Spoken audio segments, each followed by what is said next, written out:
what we find is that, yes, we save water. This example is we took 2,600 acres, which was the amount of land that the Office of State Engineer program followed in this region, and used it as part of this ongoing modeled scenario.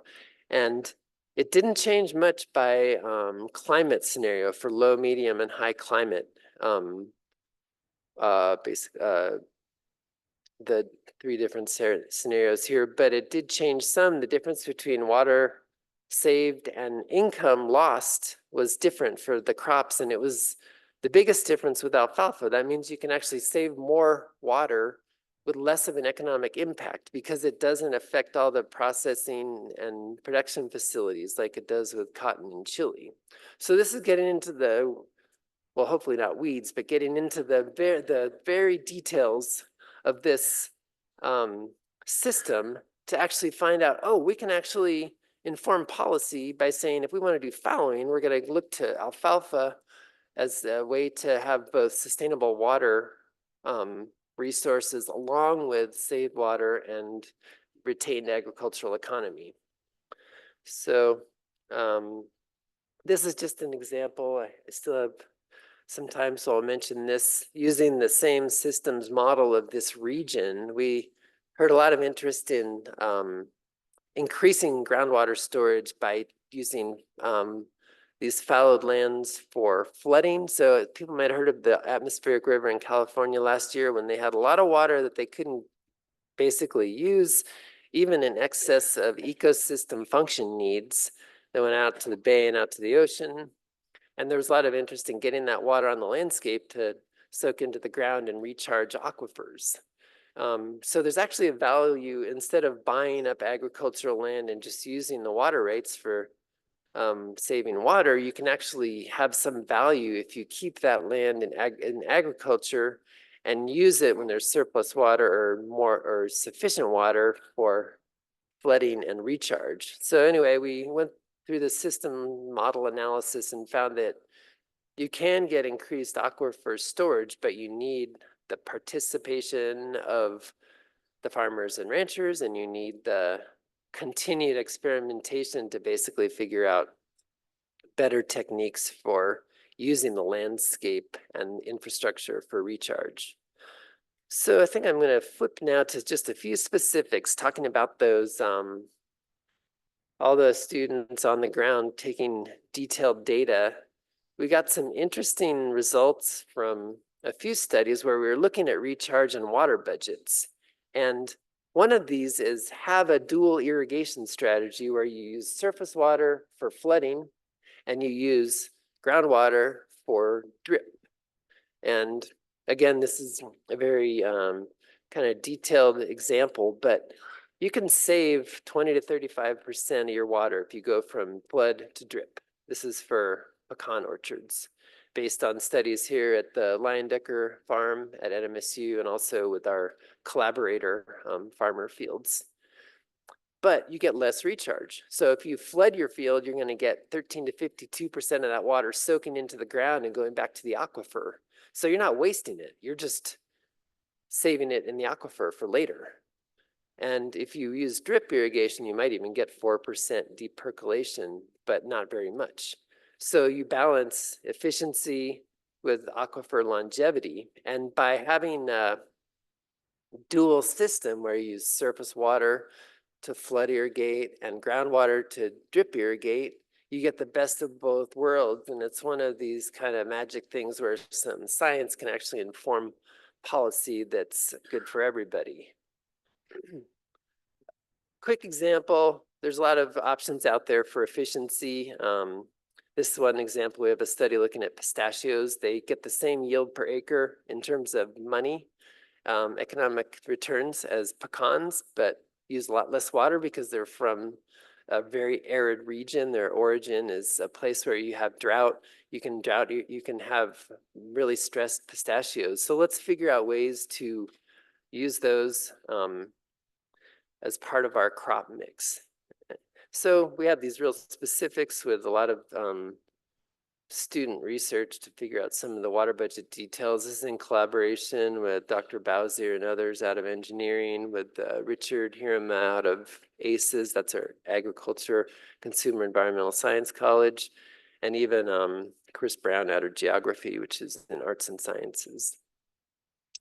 Alrighty, so the last chunk I have here, I have about 10 minutes, is to talk about the community.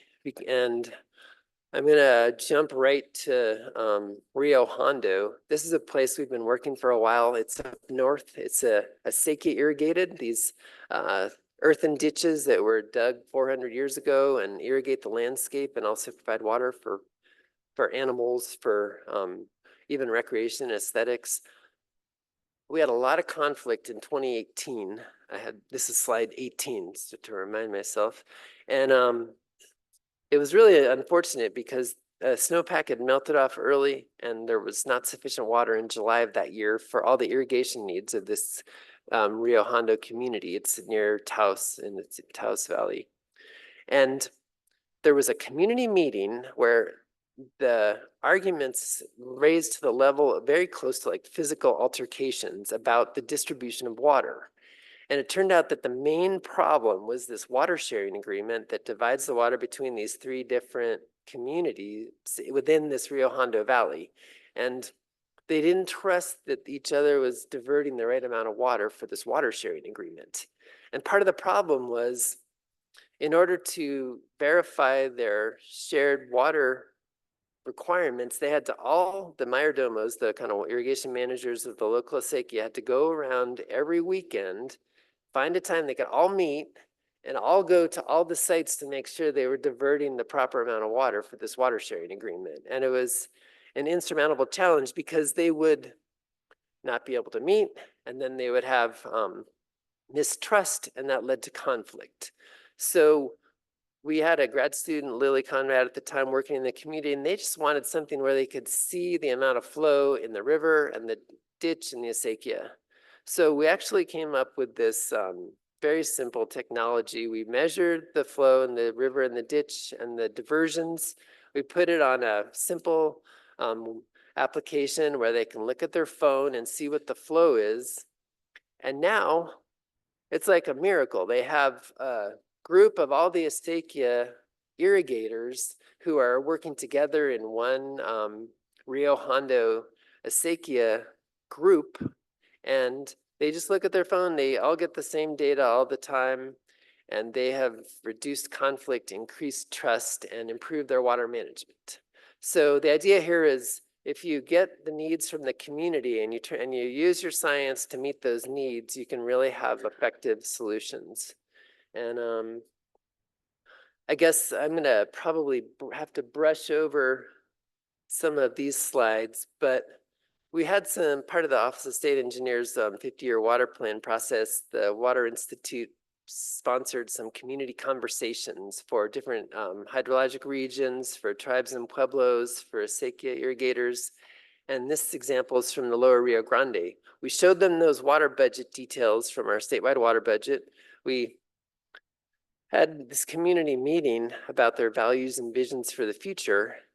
And we heard about strategies. So the visions are to have economic and community resilience. I mean, that's what everybody wants, to address climate change, but also to retain some of these flood flows. The way the water accounting goes right now, if you have a lot of flood flow from local watersheds, it'll go to Texas unaccounted for and sort of lost in some people's view. So we don't want that. So if we can sort of manage our watersheds to keep our water and also reduce flooding and sediment and increase groundwater storage, it's good for the community, and they want that. So we're trying to come up with some strategies to look at the whole stormwater retention issue, working with both the uplands for watershed protection, that's mentioned in the governor's 50-year action plan, and for valley recharge. So we're using, in this case, spatial model, back to the spatial issues, spatial models that show what is the effect of recharging the aquifer from upland flood flows and from valley flood flows. And this just shows, the graph on the bottom right shows fallow land. We've had fallow land going up, but maybe we can use that, turn it into a positive, even though agricultural land has been going down. And this is getting into the details of that project. We get this big issue from the community, we get an objective, basically spread flood flows and reduce flooding problems and increase, it's an alternative water supply. It's water that we're putting in the aquifer for other uses. So in this case, we have managed aquifer recharge.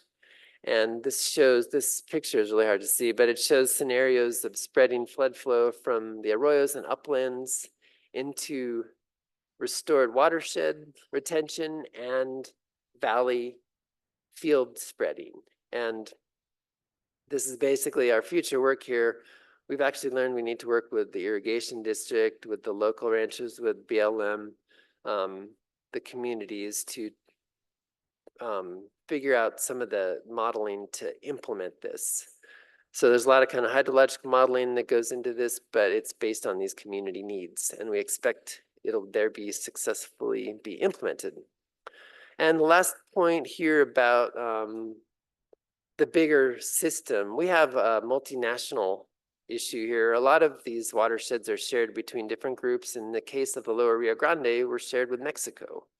And our Water Research Institute is participating in the Transboundary Aquifer Assessment Program that actually is a binational effort to increase trust, just like we were talking about with that acequia up north. Increase trust and you have less conflict and better water management. So in this case, we have these ongoing binational meetings. We're building a shared binational model. We have a shared binational database. And this will be really important paying everybody else for these border projects that seek to use desalination as a source for industrial water, to keep in mind the international context and be aware of our neighbors in Mexico and their perceptions for better long-term, less conflict is going to be better long-term water management. Last slide here with content. This is just a graph of NMSU and water. We have 202 faculty at last count doing something to do with water. So I thought that was pretty cool. And College of ACES is almost 100, and those are all the colors are the different departments and units. I'd be happy to discuss this with anybody. Arts and sciences, engineering, all have a lot of people involved in water. Business and HEST also have water affiliated faculty. So we have resources to meet the needs of this group, whatever they may be, here at NMSU. So deep thoughts. I discussed some of these with Bob from the 90s Saturday Night Live sketch and decided they were all too issue, what's the word, kind of inappropriate. So my deep thought is kind of basic, which is let's put water first. I think that's the way to solve a lot of our issues. If we say, oh, let's worry about the economy, and by the way, we need to deal with water. Let's worry about society, and by the way, water. Well, if we put water first, all those things are going to follow in New Mexico. So we're trying to do that at the Water Research Institute, and I really appreciate everybody's attention. Thank you.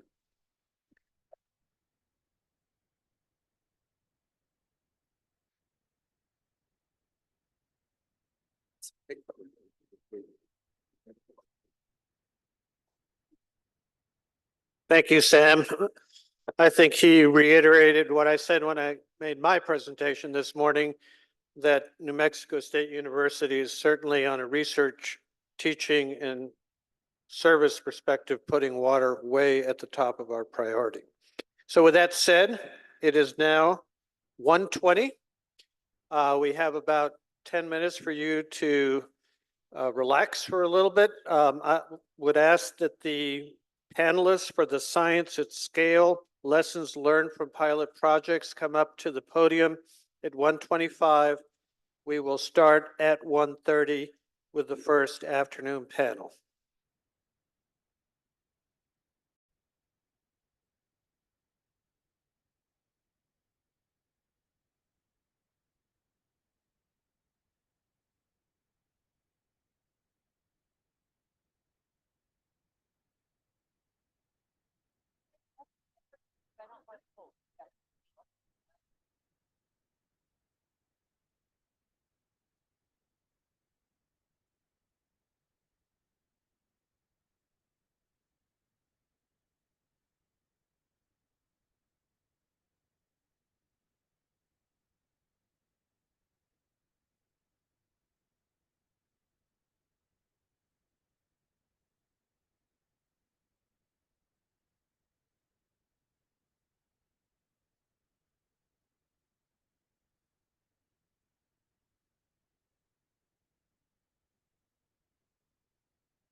Okay, we're ready to roll. Good afternoon. If you could all please come back into the room and have a seat. Actually, you might want to stand up, jump up and down a few times, and then get back into your seat so that you're not in the post-lunch dues sleeping mode. So let's go ahead and get going here. This afternoon, we're going to move into a series of panel discussions that are going to focus on the convergence of research and application at scale. Our first panel will feature lessons learned from a few of our industry partners. The panel will be moderated by the Honorable Meredith Dixon, New Mexico State Representative from District 20. Representative Dixon serves as Vice Chair of the House Appropriations and Finance Committee and is a member of the House Energy, Environment, and Natural Resources Committee, the Legislative Finance Committee, and the New Mexico Mortgage Finance Authority Oversight Committee. As legislator, Representative Dixon has focused her efforts on improving child well-being, diversifying the state's economy, and enhancing public service. Representative Dixon will be joined by Ms. Jennifer Bradfute, Dr. Zachariah Hildebrand, and Mr. Rick McCurdy. Please join me in welcoming Representative Dixon and the distinguished panelists on the stage.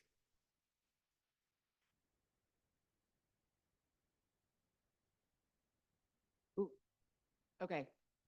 Can everyone hear? Excellent. Thank you for the introduction. That was wonderful. Unfortunately, I'm not going to provide long introductions for our panelists. I've asked them to provide 3 pieces of information for you. You can read the rest of their biographies in the program. There's a QR code if you haven't located that. It's on your lanyard.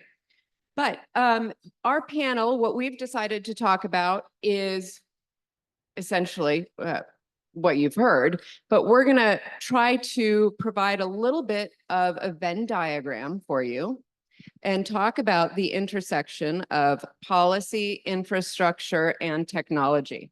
And so with that, we're just going to go down, and I've asked them to provide their name, what organization they're with, and how many years they've been working in this field. Thank you.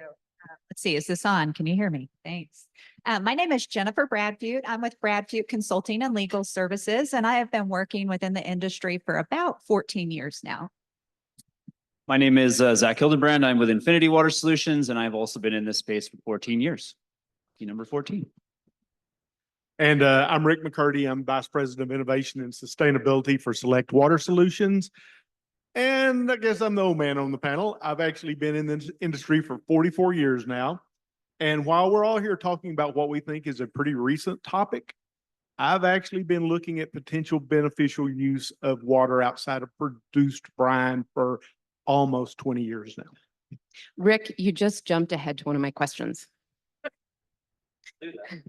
All right. Well, we're going to back it up just a little bit.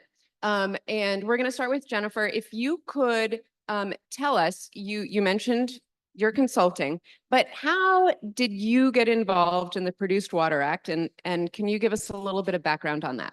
Yeah, absolutely. So in 2019, I was working for Marathon Oil Company, and I actually drafted the Produced Water Act and negotiated the different provisions within that bill with the help of a lot of very influential and important people in that process. Representative Nathan Small, of course, was the author in the legislature for the Produced Water Act. And we partnered and worked with several key New Mexico agencies, including Secretary Jim Kenney. We worked with MNERD and then standing General Counsel Bill Brinkard. We worked with the Office of the State Engineer, and then standing General Counsel for OSC was Greg Ridgely.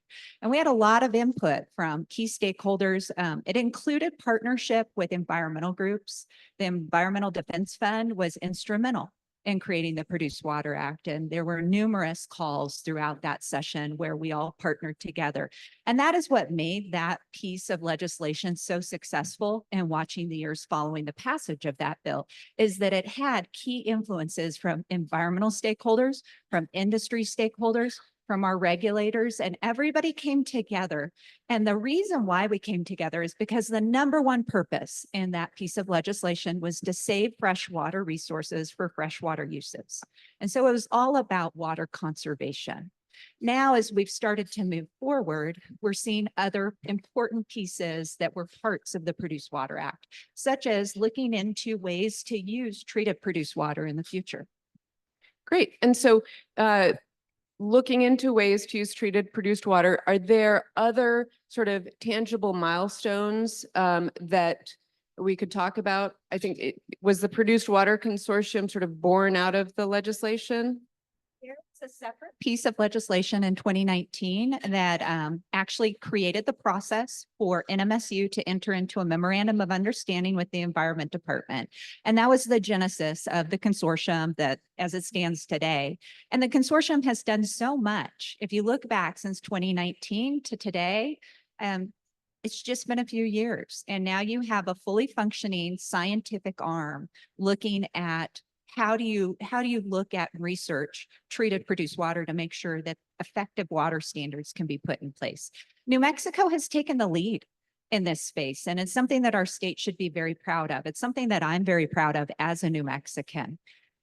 Really what we're seeing is we're seeing Texas now put a Produced Water Consortium in place where they are partnering with Texas Tech. And that system is looking pretty similar to what we established here in New Mexico with the Produced Water Consortium. Great, thank you. Rick, you mentioned that produced water is something that you've been looking at for a while. Can you just remind us about how long this topic has been under discussion? Absolutely. So I'm going to take everybody back into the mid 2000s. And in the mid 2000s, that was kind of the start of the unconventional boom, right? And that's when the Barnett Shale was coming online. Well, the Barnett Shale is kind of centered in North Texas, right? And part of it is in the urban areas, predominantly Fort Worth, out toward Plano, but then the majority extends up north and up south of Fort Worth as well. One of the operators that was operating in the Barnett Shale did not have access to water from many municipalities, did not have access to water from the Trinity River, and North Texas was in a drought at the time. And at this particular point in time, industry believed that we had to have fresh water for completion fluids, for the completion chemistry. That operator partnered with a service provider that had a mechanical vapor recompression unit. In other words, it would boil water, capture the vapor, condense it back to fresh water. And they were treating their produced water and using that fresh water in their ongoing completions. This started moving across the U.S. We started reusing water up in the Appalachia Basin in the Marcellus Shale. We started reusing water in the Fayetteville Shale in Arkansas. One operator actually treated to a fresh standard approved by the Arkansas Department of Environmental Quality and discharged into the White River in Arkansas, a treated produced water. Produced water has been discharged up in the Rocky Mountain area, up in Wyoming. It's a little bit different produced water. That's typically coal bed methane water, which tends to be relatively fresh to start with. But this is not a new concept. And that was something that I did not realize until just a few days ago when I actually heard you speak. I had sort of assumed that produced water was a relatively new discussion, new technology. Zach, could you tell us a little bit about Infinity Water Solutions and what you guys do? Sure. So, and to your point, though, just really quickly, I think all of that, the recent why this is so in vogue right now is because of necessity is the mother of all innovation. And in the Permian, in the area that we operate, Eddy Lee County, southeast New Mexico, they're producing 6 million barrels of produced water every day. And we're seeing that a majority of it's going to subsurface disposal, which is triggering induced seismicity. It's also going across the state line, and it's impacting, shallow injection is impacting production yields. So there's this tremendous impetus for us to do something with this water and treat it so that we can utilize it outside of the oil field, because we can't use all of it, even if we treat it to a clean brine standard and reuse it for the next well stimulation. We can't use all that water. There's an additional surplus. So it's really made the need for us to explore options outside of the oil field.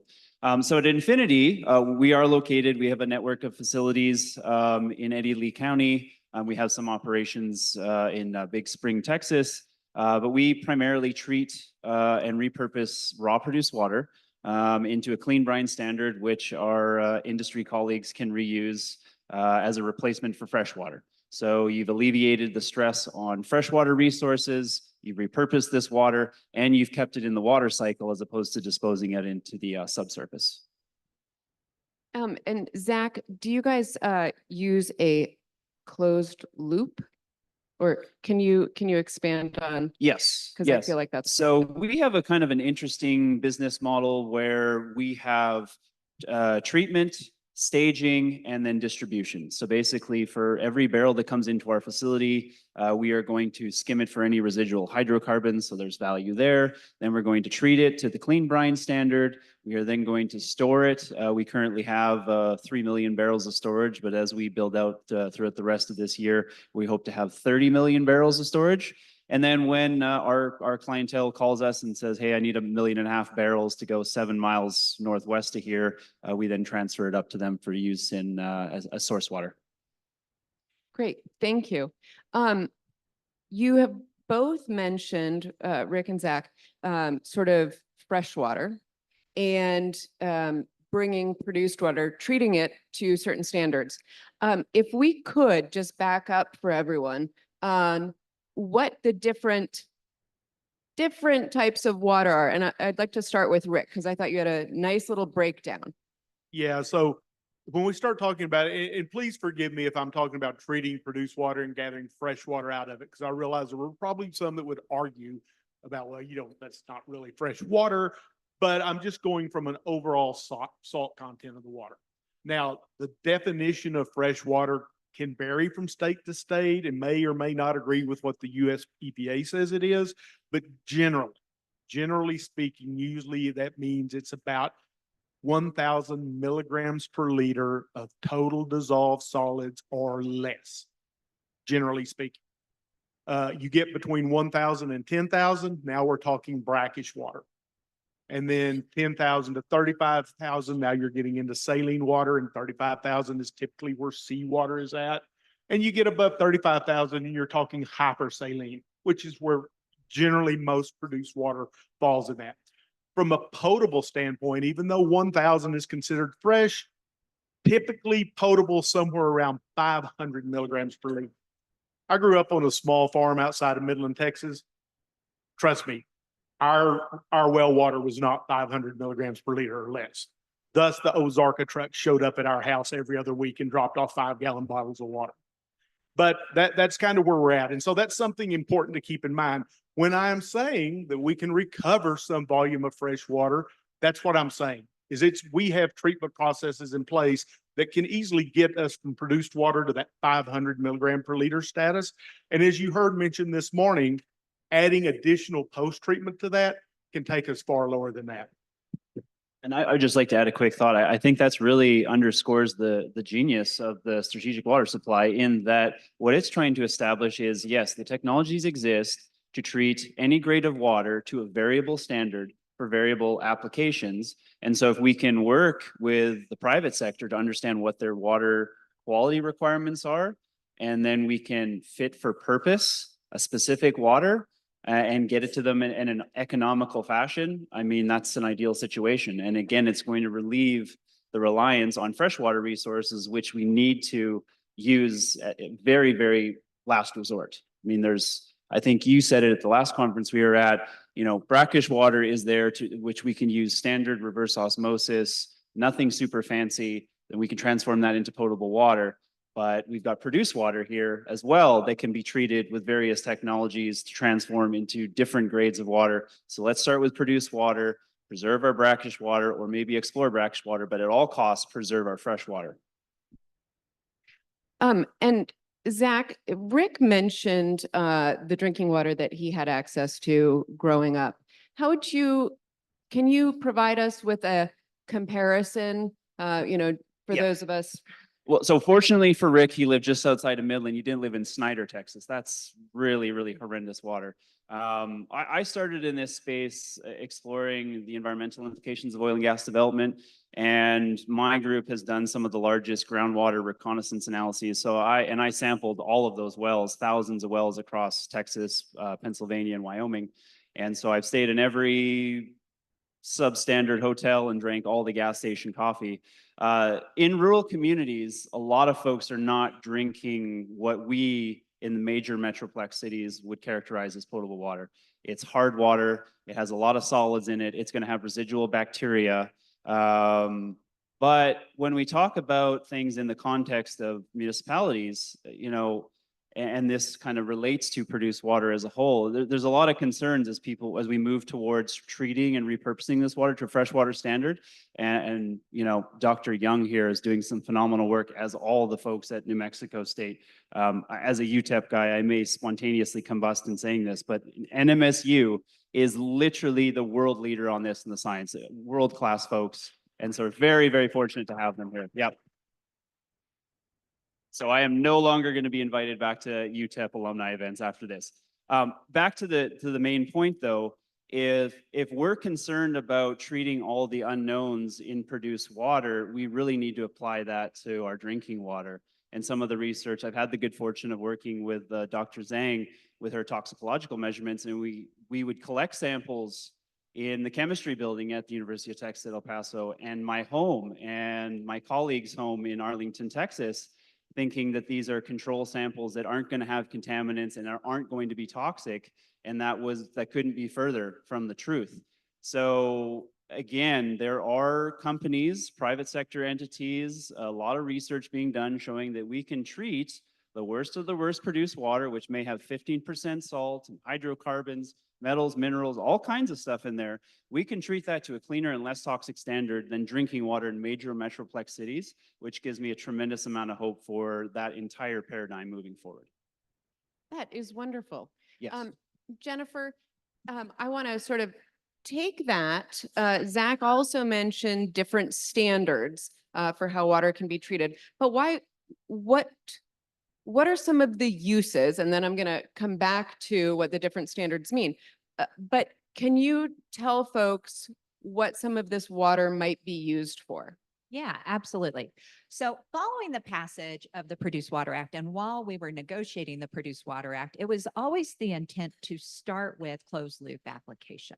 And so we were not talking agricultural uses back in 2019. And so some of the leading uses that I think we hear the most interest in from a realistic standpoint are going to be some of the things we heard about this morning from some of the earlier panels. It's going to be uses for the development of energy. It's going to be hydrogen. It's going to be things like industrial cooling and processing, so data centers, use in refineries for industrial cooling as well, chip manufacturing. And then I've heard a lot of interest in the different kind of carbon capture technologies to use it in cooling processes there. Now, as the science progresses, there is going to be extreme interest in some advancing discharging uses. But first, we want to develop really good and safe water standards that have public trust behind them before you get to those discharging uses. But there is going to be a big market that develops for uses that involve some future discharges. But first, we want to talk about the closed loop purposes, which is the intent of the strategic water supply. Thanks. And Zach, can you sort of piggyback on that and tell us, if we've got a hydrogen project versus chip or industrial cooling, what does it matter how retreated, you retreat the water? Sure. So, for example, let's say we had a big cement manufacturer come into town where maybe they're not looking to get fresh water and maybe having a little bit of additional or residual calcium or magnesium. Some of these scaling agents may actually be of value to them. Okay, but they're also not willing to pay top dollar for that water. Okay, it requires less treatment. So let's get them this water that's somewhat partially treated compared to hydrogen or chip manufacturing. So now you're going to talk about pre-treatment.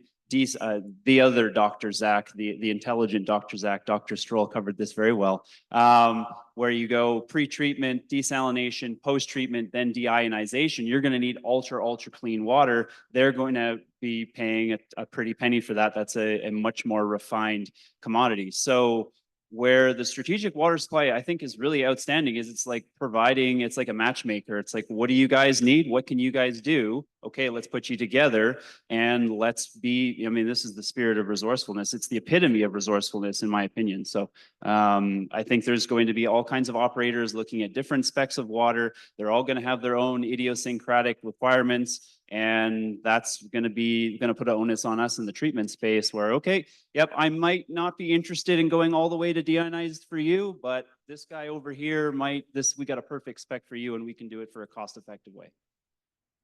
Going to add, really this progression of science is not unlike other scientific processes that we see. I'm married to a scientist, so I get to talk about the scientific process every day. Yeah. And my husband works on immunology. It starts out bench scale, right? You start looking small, but then it moves into broader scales. In his case, he's looking at the immune response to different viruses. So they're treating different types of drugs that can happen. They're looking at how the body responds to different viruses. So they move to animal models. Likewise here, you see some of the wet testing, and you're looking at the toxicity, but also we're going to see the science progress for at scale analysis. And that has to happen because at scale, you need to test that in a scientific environment to make sure that your engineering holds up and that your water continues to meet the standards that are set by science. It's just part of the scientific process. And you mentioned at scale, and I want to come back to that because I think that's going to get to sort of our infrastructure and technology. But before that, if you're taking produced water and you have these different needs for the water, what happens? How do you know what's in the water? And does it matter what's in the water when you get it? Rick, you want to start? Yes, because oftentimes many of the folks in this room know this, and for those that don't, there are certain approved analytical techniques. And by that, I mean they have been proved at a national level through a national accredited environmental lab program, right? The vast majority of these were developed in a freshwater matrix. Salt interferes with many of these tests. So when you try to analyze produced water, which has a lot of salt in it, you can't get accurate results. And so that's a common theme we hear is, well, there's just not enough known analytical techniques for produced water. And I'm not arguing that. And I know we're working on developing those. But the number one thing we're going to do with any produced water is we're going to do away with the salt. We're going to leave it in the water. We're going to concentrate it up, and we're going to pull some volume of a relatively fresh water out of it. Now, all of a sudden, we open up a cornucopia of analytical techniques to look at that water. And we can determine accurately what's in that water and what else we need to do to treat it to get it to whatever level we need for the purpose. Yeah, and I think the analytical methods have come a long way just in the last 3 or 4 years based on the challenges that Rick mentioned. There has been this tremendous push, again, shout out to Dr. Young and his team, doing this untargeted analysis both via LCMS and GCMS to look at semi-volatile and volatile species respectively. And whenever you go and do your commercial testing, which is going to cover a majority of the constituents in that water, and then you couple that with the untargeted, with whatever's left over behind, you have a comprehensive perspective of what is in that water. And again, I can't stress this enough, like looking at all these highly polished treated waters and you do the untargeted analyses, you're going to find less in there than when you look at standard drinking water. That has certainly been my research perspective. And you brought up, again, sort of the commercial scaling, right? And Yep. so let's take a couple of minutes to talk about, and I think you probably, all three of you have insights into this, but why do we do pilots? Why do we do demonstration projects? And then, and how do we, what's the purpose through this I'll spectrum? just kind of start there real quick. So I look at it, there's basically three variables that you have to touch on. So you have to touch on throughput, quality, and then economics.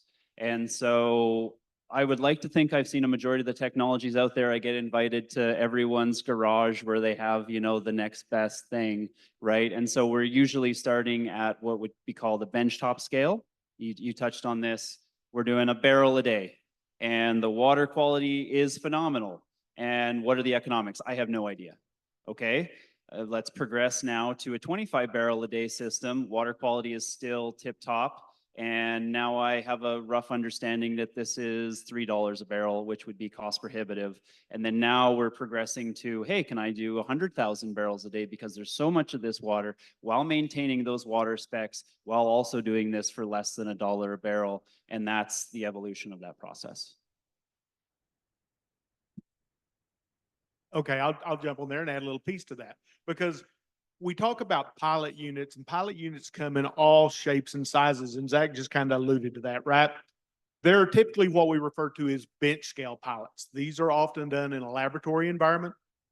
Typically, if pressure's not involved, you're talking about nylon or Tygon tubing, connecting stuff around and doing all that.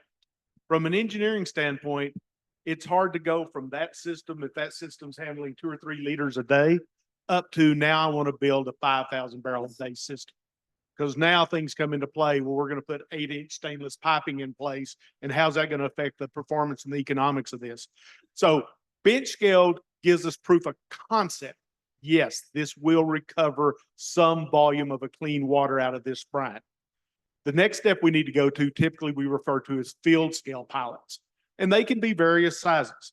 But the goal is from that size pilot, if it's a 500 barrel a day pilot or a 200 barrel a day pilot, we feel confident that we can now build a 5,000 barrel a day that will replicate that system and replicate economics and performance. I'll give you one example of this. I have a pilot unit, a small pilot unit that'll give me 17 barrels of clean water a day. But the company that makes that pilot unit also makes an identical brother to it that will give 620 barrels of water a day. Now, there was a comment made earlier about economies of scale, and I'm a fan of economies of scale, but I'm also a big fan of redundancy. If I can take that 620 barrel a day unit and I can go out here and put 20 of them into a building, well, now all of a sudden I've got 12,000 barrels a day of clean water.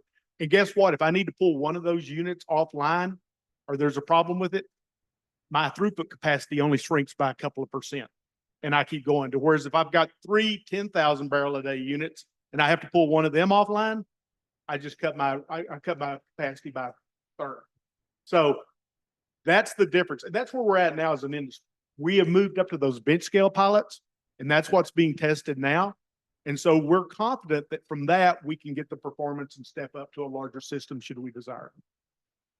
Yeah, and I think as we look to the future, we are going to see companies who are interested in investing in even larger scale projects, so 100,000 barrels per day.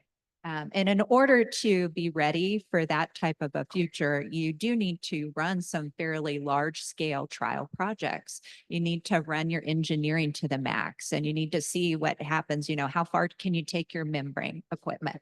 And then likewise be able to take your larger scale pilots and use that as a proof of concept, getting up to those larger capacity ultimately facilities. And really what we're dealing with in the Permian Basin is a huge volume of water. And that's why we need to kind of think, are we scaling our pilot projects appropriately to handle this large volume of water in the future? And when you look at the economics of who wants to come in and invest, are we doing the right science that allows us to be set up to capture those investments?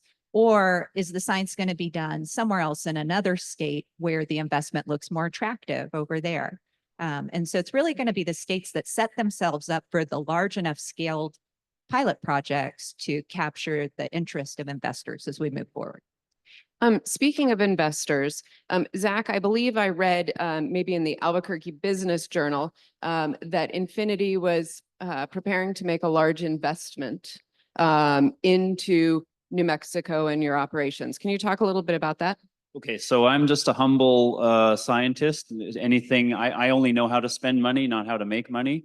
It's a little bit outside of my bailiwick, but yes, we are looking to deploy over $100 million to build out our infrastructure so that we have the capacity to treat up to 500,000 barrels a day with 30 million barrels of storage. And we're also committed to the science to figure out ways of taking some of that water and bringing it outside of the oil field in a responsible fashion. So with that investment, I mean, we're talking about high-paying jobs. We're talking about making a significant long-term commitment to Southeast New Mexico, which is a beautiful part of this country. So yeah, we're all in on this. And I will say again, because we have world-class science being done here in New Mexico, it can't be stated enough. I mean, the subsurface rock here, the geology in the Permian, in the Delaware Basin of New Mexico is some of the best in the world. That's why we're here. So the land of enchantment is absolutely blessed with amazing natural resources, blessed with incredible scientists and engineers. And if we continue to work together, we're going to do some pretty incredible things, I feel. Jennifer, you mentioned something that I think piggybacks off that and has me a little worried because you said something about states and maybe going to other states. Could you tell everyone what you're talking about? Absolutely. That's, it's no surprise, but other states, our neighbor next door, Texas, right? Texas is encountering the exact same challenges that New Mexico is encountering right now. They share a large portion of the Permian Basin. And so there is interest in what kind of policies attract desalination investment. And that's really ultimately what we're looking at is how do we attract desalination plants to be built in New Mexico, both to treat brackish water and treated produced water? As we see different aquifers like the Ogallala start to run low, our number one challenge as a state is going to be water quality in those areas. And you need desalination investment in place to treat that water quality.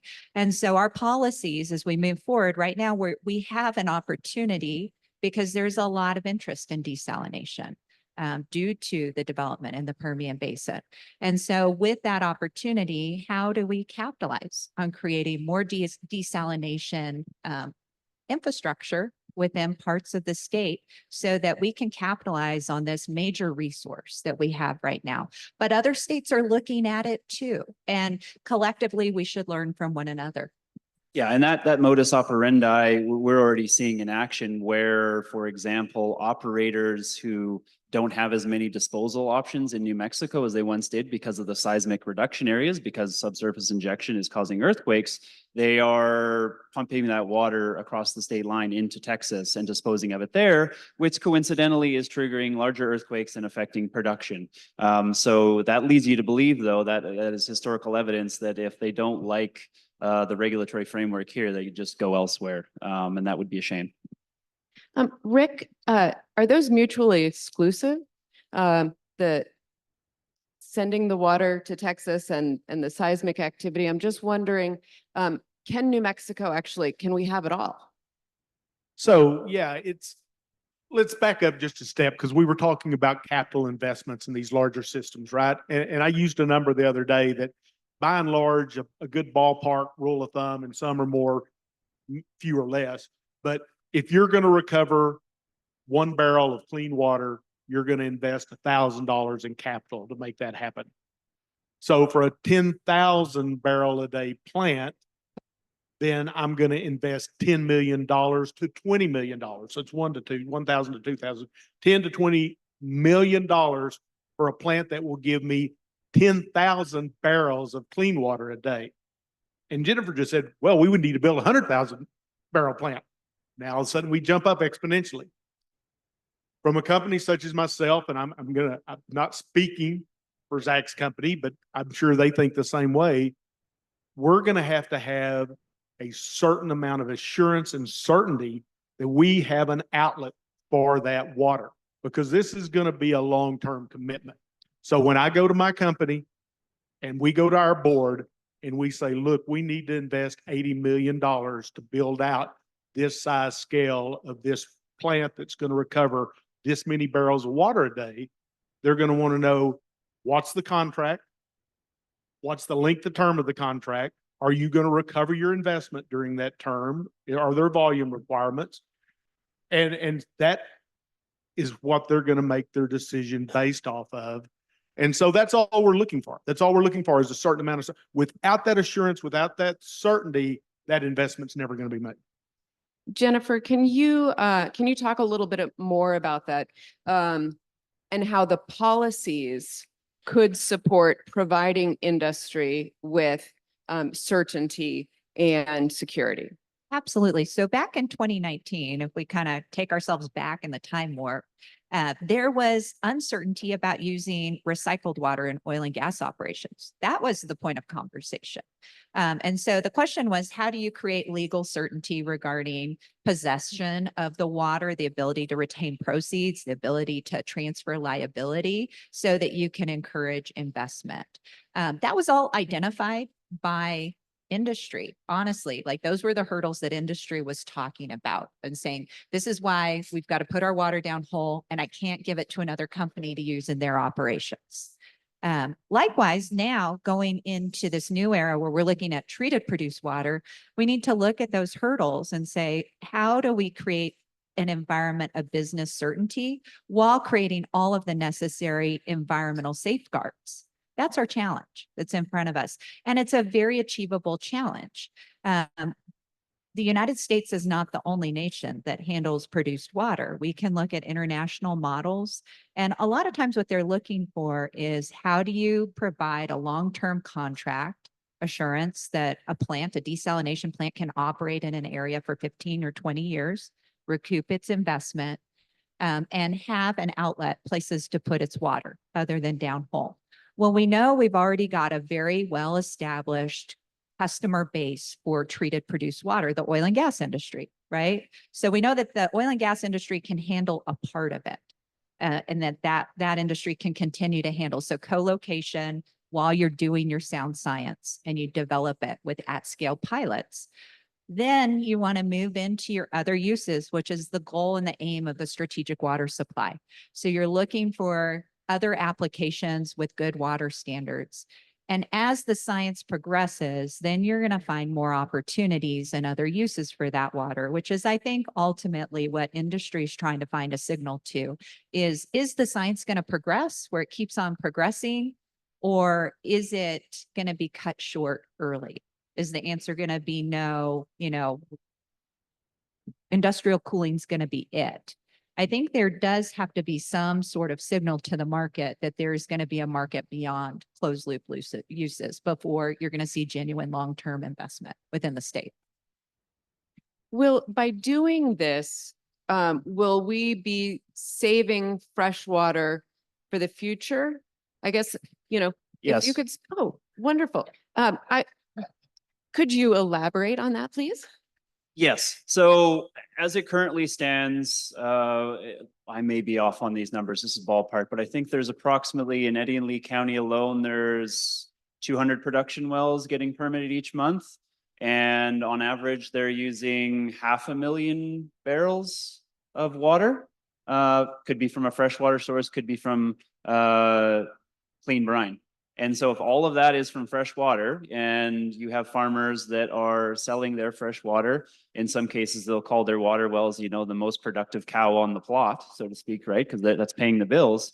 That's a tremendous drawdown on those water resources. So again, as we've made this push to recycling produced water or direct reuse to use it in the industry, we have reduce the reliance on those freshwater resources. And the data has shown that those wells using treated produced water are operating just as well, if not better, than those using freshwater, at least the data that I have seen. And so, yeah, it's a great way of, one, reducing the reliance on fresh water. And then again, if we're recycling it and not putting it down whole, we're not taking it out of the water cycle, right? Because injection wells, in addition to contributing to earthquakes, are essentially a deep toilet, out of sight, out of mind, right? And there goes my stress. But it's taking that water into an unaccessible formation, and it's gone forever. So we're trying to reduce that. Rick, did you want to? Yeah, if I could just add to that. So we have a twofold goal here. One is we want to reduce freshwater usage in the state.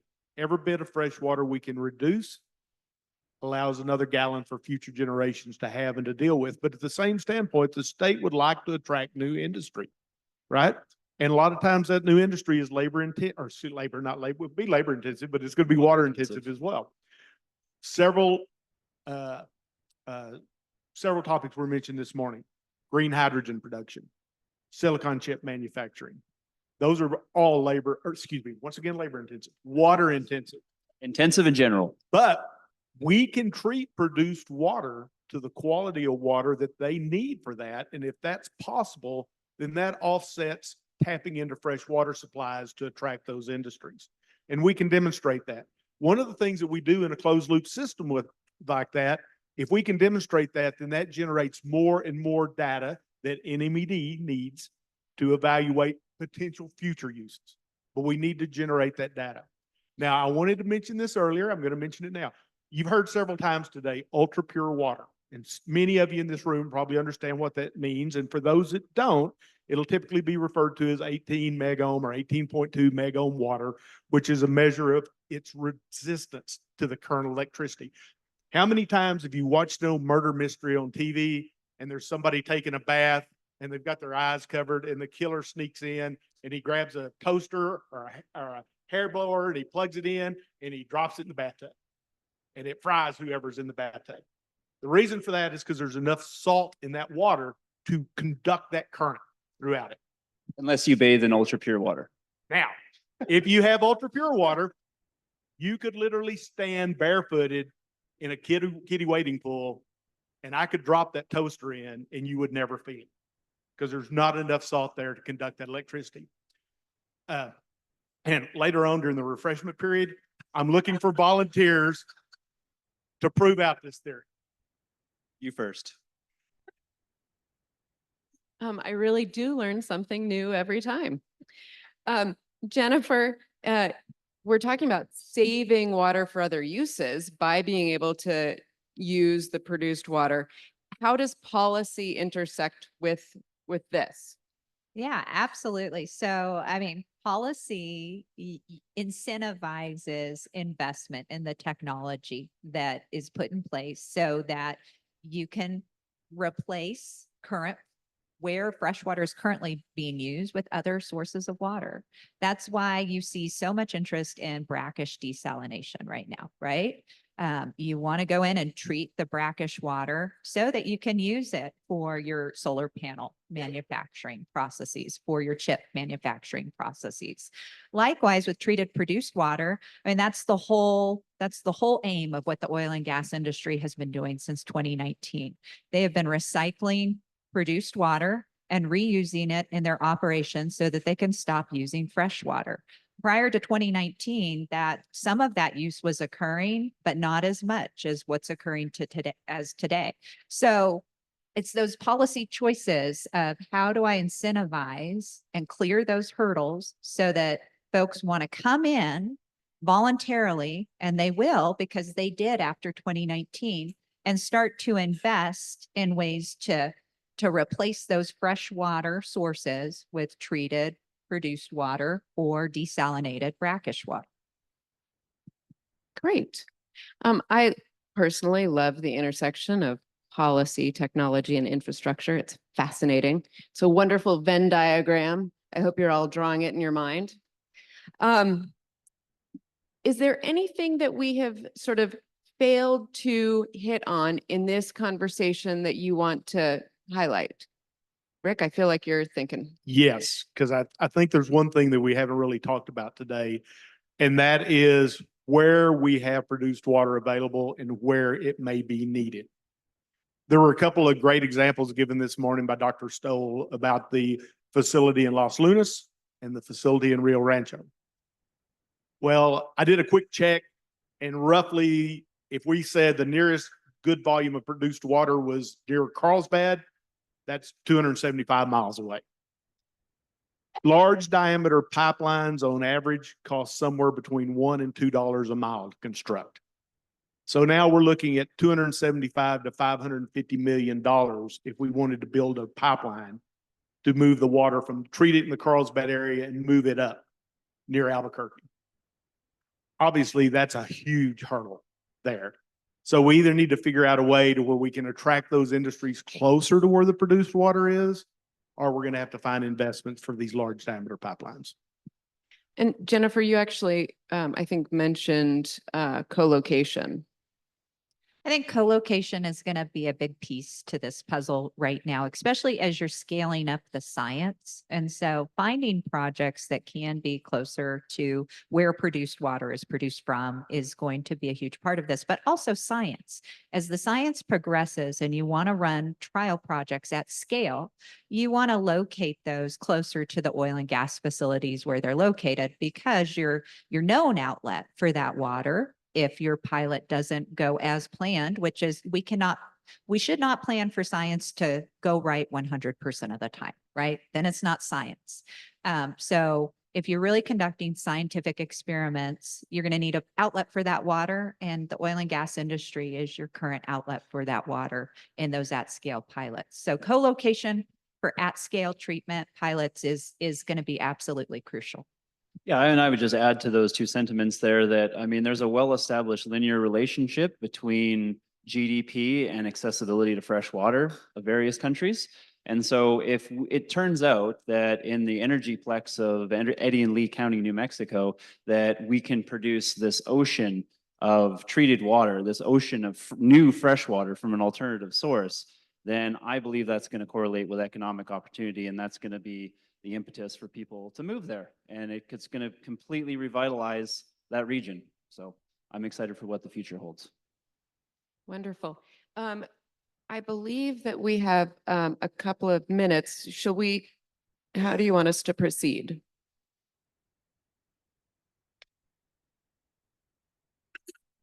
Yeah, we have time for questions until 2:30.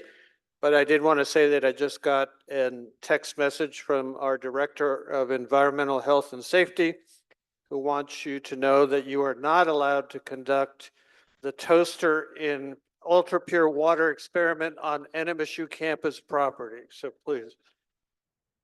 So as I get questions from the audience and we get set up for microphones, I'll start off with the first question. So you've heard a lot about the research that's being done by the New Mexico universities. Could you talk a little bit about what we can do to fundamentally accelerate the creation of the workforce that everything you do is going to require? Because I'm not exactly convinced we have it, or we're creating it. So. Yeah, that is a great question. I'm aware of a market study that was recently done in Southeast New Mexico, and the creation of the workforce was crucial, right?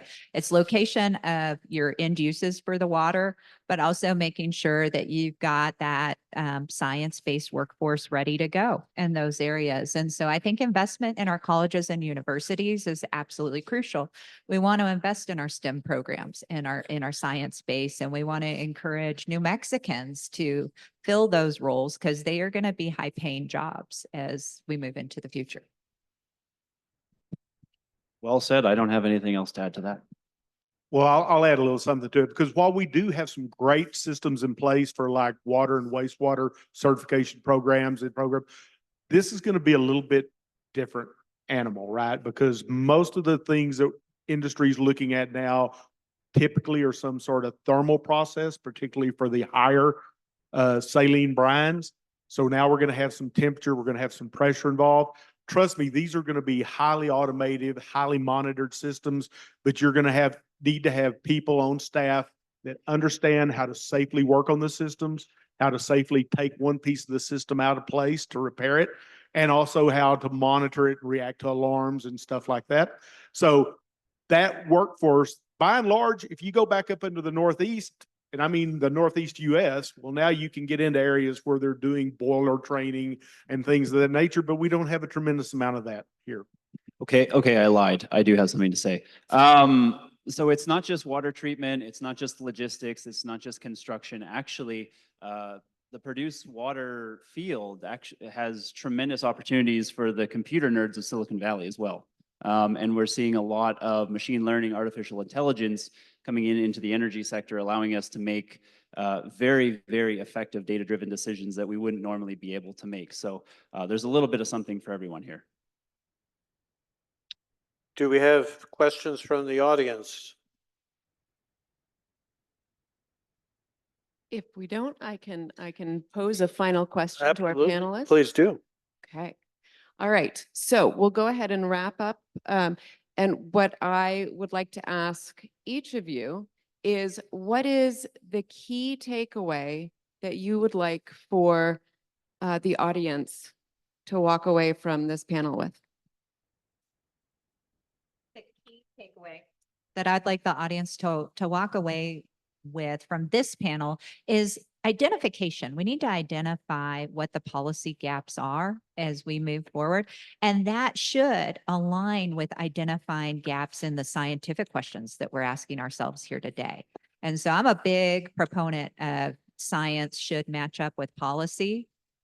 Also, economics should match up with policy. And when you find those sweet spots where they start to intersect, you're going to find some pretty good policy.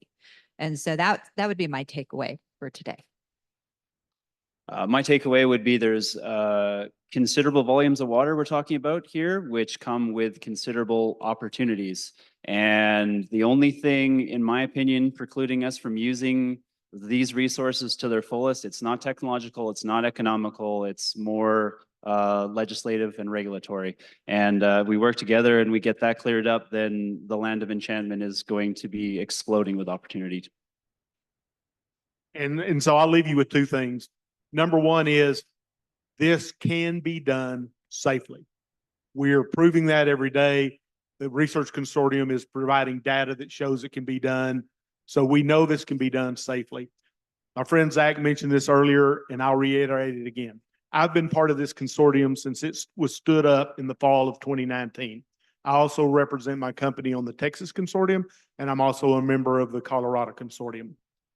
This consortium is head and shoulders ahead of everybody else. Stay the course. Y'all are leading the effort right now, and I want to see you keep doing the same thing. Turns out I lied. There are a couple questions. Yeah, we do have a question. Are multiple smaller processing facilities economically viable to reduce the transportation expense? Okay, that's a great question. I've actually explored this quite heavily within the context of lithium extraction from some of these brines. So it's really kind of a CapEx versus OpEx trade-off. So for larger facilities, whether it's lithium extraction or it's water treatment, you're going to pay way more upfront, but your cost to treat per barrel is going to be lower compared to smaller, more modular systems, which are going to be less capital upfront, but you're going to have to pay more per unit. So there's a trade-off there depending on what your tastes are. And if you go down my pathway of we're going to build smaller units and just be redundant and bundle them together, well, then you could easily build a 5,000 barrel a day unit instead of a 50,000 barrel a day unit and be able to do that. And with regards to lithium, Zach's absolutely right. If you talk to the people that are developing the direct lithium extraction skids, they'll tell you it's a combination of two things, concentration and volume. If you have a significant amount of lithium in your water, then we don't need as much volume. If you have a small amount, which unfortunately most Permian brines tend to lean on that side, then you need a lot of water to move through there to make it economical. The one thing I would add is it's not just lithium extraction that companies are interested in the brine. It's other mineral resources and solids that are located in that leftover brine slurry. And resource recovery can add a lot of economic offset to a project. So that could be a big incentive. Yes, thank you. We could be here for another hour talking about the opportunities there, quite frankly. Okay, well, we have one more question. So water treatment is a 24/7, 365 operation. Water consumption can be sporadic. Thus, storage is required. How should we store the excess water? So the way we do it now, and that depends on what kind of volume storage you're talking about, but typically for reuse, most of our facilities tend to have somewhere in the neighborhood of 2 to 3 million barrels worth of storage in surface impoundments. And we keep those aerated so that they don't go septic and keep them ready to go. Obviously, if we were building ultra pure water for a usage such as that, we're probably not going to put it out in an open air impoundment. Aquifer storage, another issue. You know, we could put it in there and then we'll draw it out as we need it. We can also, there are closed loop storage systems. There are above ground storage tanks that are enclosed that we could keep the water in those. That tends to add a little bit more expense. Another thing that we never talk about, depending on the quality of water that you want to have, is combining this with a pumped hydro project. That way we put a large amount of storage up on the top of, say, the mesa, and then we put another storage impoundment down at the bottom. And then that way during the night, during the day, you use excess renewable energy to push the water up to the top. And then at night, you let it flow back downhill through turbines and you gather electricity. Well, please join me in thanking this tremendous panel.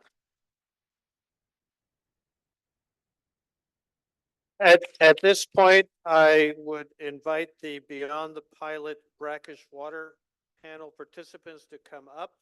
We'll go ahead and directly go into the next panel session.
Okay.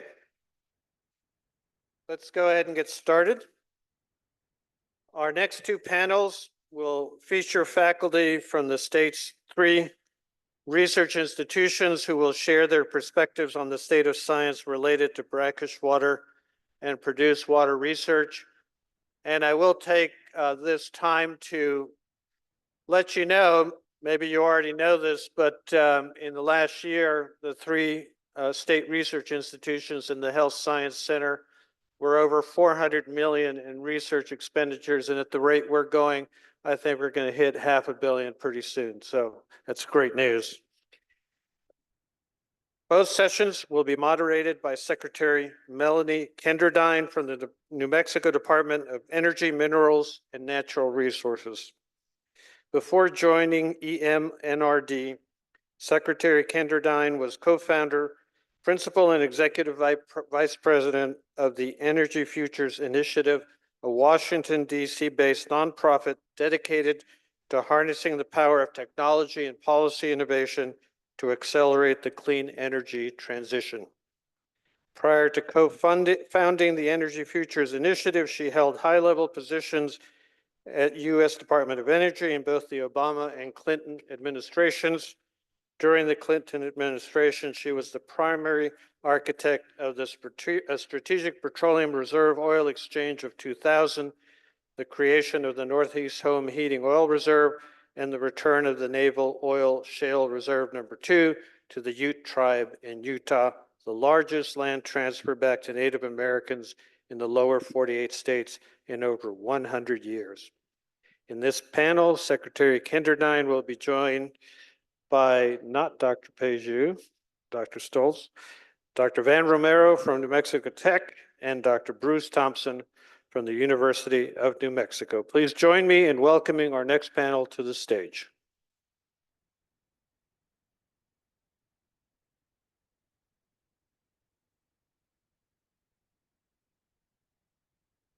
Could somebody please say it's freezing in here? Yes, oh my. We could save a lot of energy if we would turn the air conditioning down. Any rate, I'm very grateful to be here today to both discuss and learn more about the science-based options for using and managing both brackish and produced water. I've been looking at this issue for some time, but I've learned a ton today, so thank you so much. And I'm going to digress for a minute. I loved what Representative Dixon said about Venn diagrams. And I just want to tell you a story. When I left my department, my office at DOE at the end of the Obama administration, my staff put together a book for me and a whole bunch of notes and thank yous, et cetera, et cetera. But they also put a picture of me, I don't know how they made it, lying in a field of flowers, and the flowers were all Venn diagrams. I love Venn diagrams, and they knew that. So I really appreciate the Venn diagrams and so evidenced by what my staff gave me. To help drive our economy and support the clean energy transition, we need to be both creative and realistic. We cannot rely on fairy stories to meet our mid-century targets. To do so, we need thoughtful, sequenced science and technology-based pathways. That's why it's so wonderful to hear the science-based, technology-based discussions here today, as opposed to a lot of the fairy stories that I read about. In this regard, all realistic forecasts and scenarios from both EIA and IEA, the Energy Information Administration, International Energy Agency, indicate we will be using both oil and natural gas for decades, both the world and the United States. And so as such, we need to both dramatically reduce our emissions from their transport and end uses, and we also need to reduce the environmental impacts of their production. And that takes me more directly to the topic of today's symposium. As we have heard, New Mexico has significant volumes of brackish water in saline aquifers and from produced water generated by oil and gas production. I know we saw some data on brackish water earlier, but I wanted to provide a little more data for context. As noted, I'm the Secretary Designate for New Mexico's Energy, Minerals, and Natural Resources Department, Its acronym is said MNERD. And the nerd part is what gets me really excited because I'm a data nerd. Okay, so I just wanted to give you a little more data. While existing New Mexico saline aquifers are not fully characterized, it is estimated that they contain 2 billion acre feet of water. That's 2 billion acres under a foot of water. That's just to give you an idea of the size of the potential resource that we are talking about here today. On the produced water side, the oil and gas industry in New Mexico generates 3 to 5 barrels of water for every barrel of oil produced. This translates into 2.3 billion barrels of produced water annually. Again, potentially a huge resource for the state, a water scarce state. I'm from this state. I've always worried about water since I've been an adult. It also has minerals in it, and that's critical for clean energy technologies and the clean energy transition. MNERD's Oil Conservation Division tracks these data carefully, and while the industry has made progress in reusing produced water, that's relatively small, and there's still a lot more to do.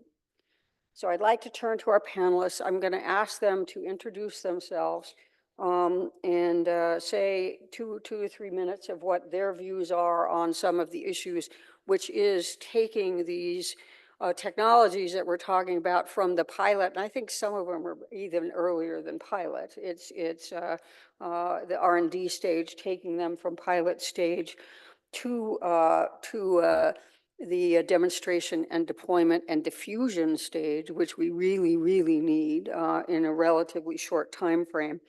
And so I'd ask them to say a few words. Dr. Zach Stoll in NSU, and Van Romero, and I'm missing Bruce Thompson, okay, and my talking points. I would say I have known Van for 22, 23 years. We've been working together for a long time. I'm never speaking to him again because he called me yesterday and asked me to moderate 2 panels. So after I ask you questions, Van, that's the end. I'm not talking to you anymore. So, okay, Bruce, if we could go to you first. Thank you. Thank you. Can y'all hear me? First of all, I'd like to thank the organizers for inviting me. This is a great group, a great panel, and a very important topic. So I'm Bruce Thompson, and even though my name tag says I'm at New Mexico State, that is not true. I'm at UNM. I've been there since the late Pleistocene. I'm a water engineer. What my particular interests currently are unconventional sources of water, water reuse, stormwater capture, brackish water, produce water, things like that. I have just finished a pilot project where I designed, built 1,400 gallon per day, 1 gallon a minute, brackish water treatment process, tested it over at Biggendorf, the brackish groundwater National Desalination Research Facility at Alamogordo. And so I'm pleased to be invited. I'd also like to, before he introduces himself, I'd like to mention that Zach, before he defected to New Mexico State, worked at UNM for 3 years, and we got to be very close friends. So thank you very much for inviting me. Hello. Oh, alrighty. Hello again, Zach Stoll. I guess a little bit about me. Did my PhD at NMSU with Dr. Pei, and then I guess from their perspective, maybe defected up to UNM.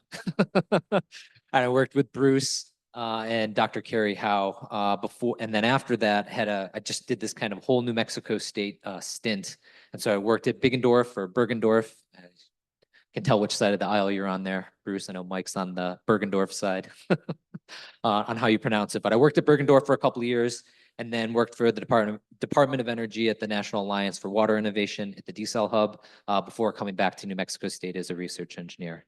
I guess perspectives on desalination, brackish water desalination, kind of got my thoughts a little bit earlier. So I'll save time maybe and pass it to Van.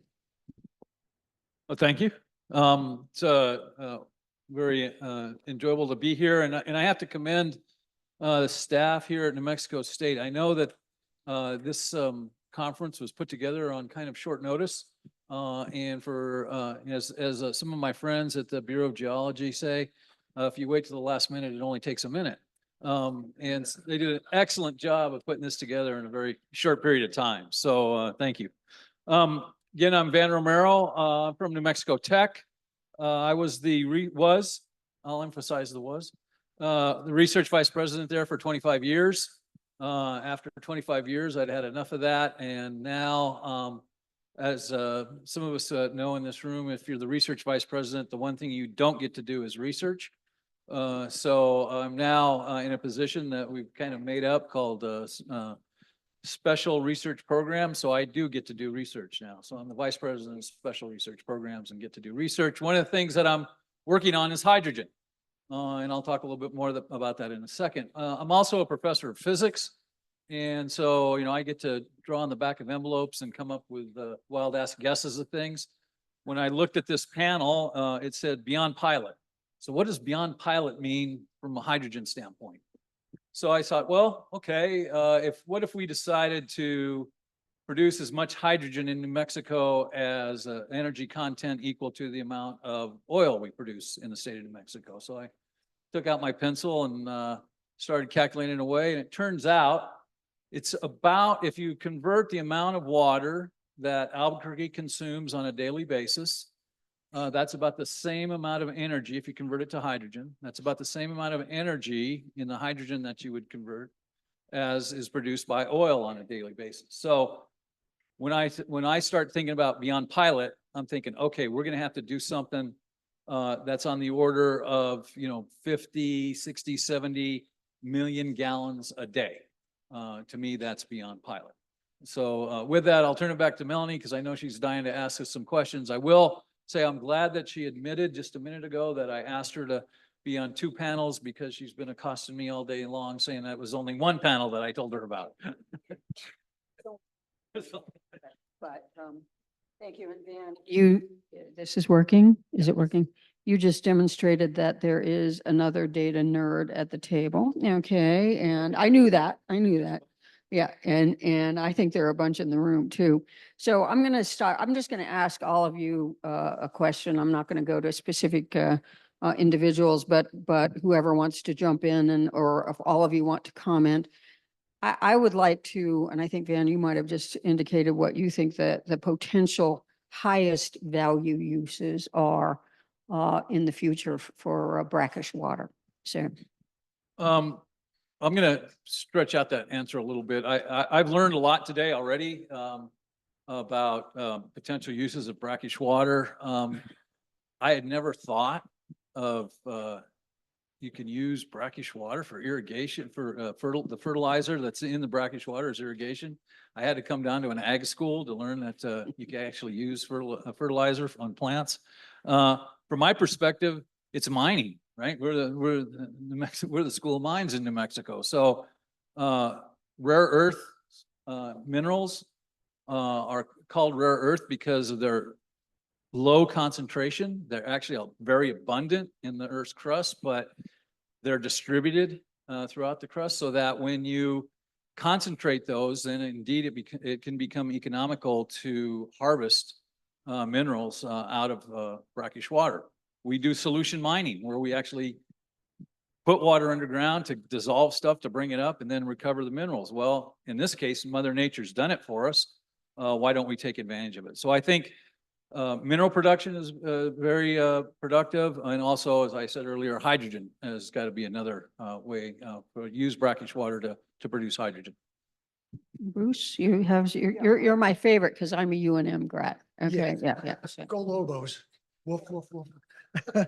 I think the highest value on a per dollar or per gallon or per acre foot is municipal supply. We need it for our communities and that's where the value is.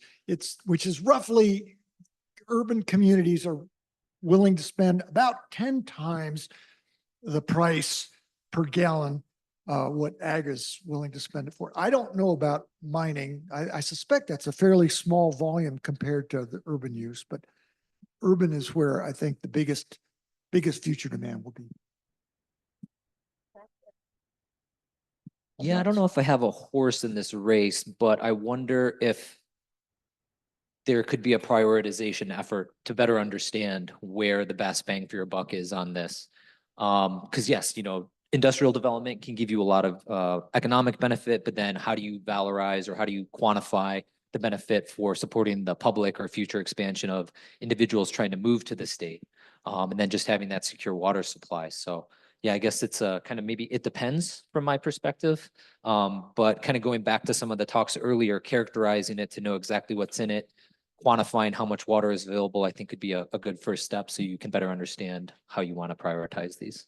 Great, thank you. And I'm just curious and not sure that scientists and physicists think about these things a lot, but what are the timescales that we're talking about here? Okay, because Van, we need the critical minerals now, as you know. Okay, for the clean energy transition, very, very important. And we've heard a lot about the how to clean up the produced and brackish water, et cetera, and what technologies and that we might use some of these what we get from brackish water for, but what kind of timescales are you thinking? Yeah, I think that's a really poignant question. When we think about, developing these new technologies or bringing new things, we're looking at a 5 to 10 year cycle before we get somewhere. But as you mentioned earlier, there's mid-century goals that we're trying to achieve in decarbonization. And if we wait 10 years before we get some of this stuff into production, we're never going to meet those mid-century goals, right? So I think it's 5 to 10 years away, but we have to find a way to accelerate that. Thoughts on how we might accelerate this from anyone on the panel? We need some significant investment. Any thoughts? No? Well, it is a large investment. And there's a lot of uncertainty, and particularly with brackish water, we don't know the magnitude of the resource. And the reason is because until recently, it hasn't had any value. Someone would drill a well, it was too salty. We'll cement that well and see if we can find a better water supply.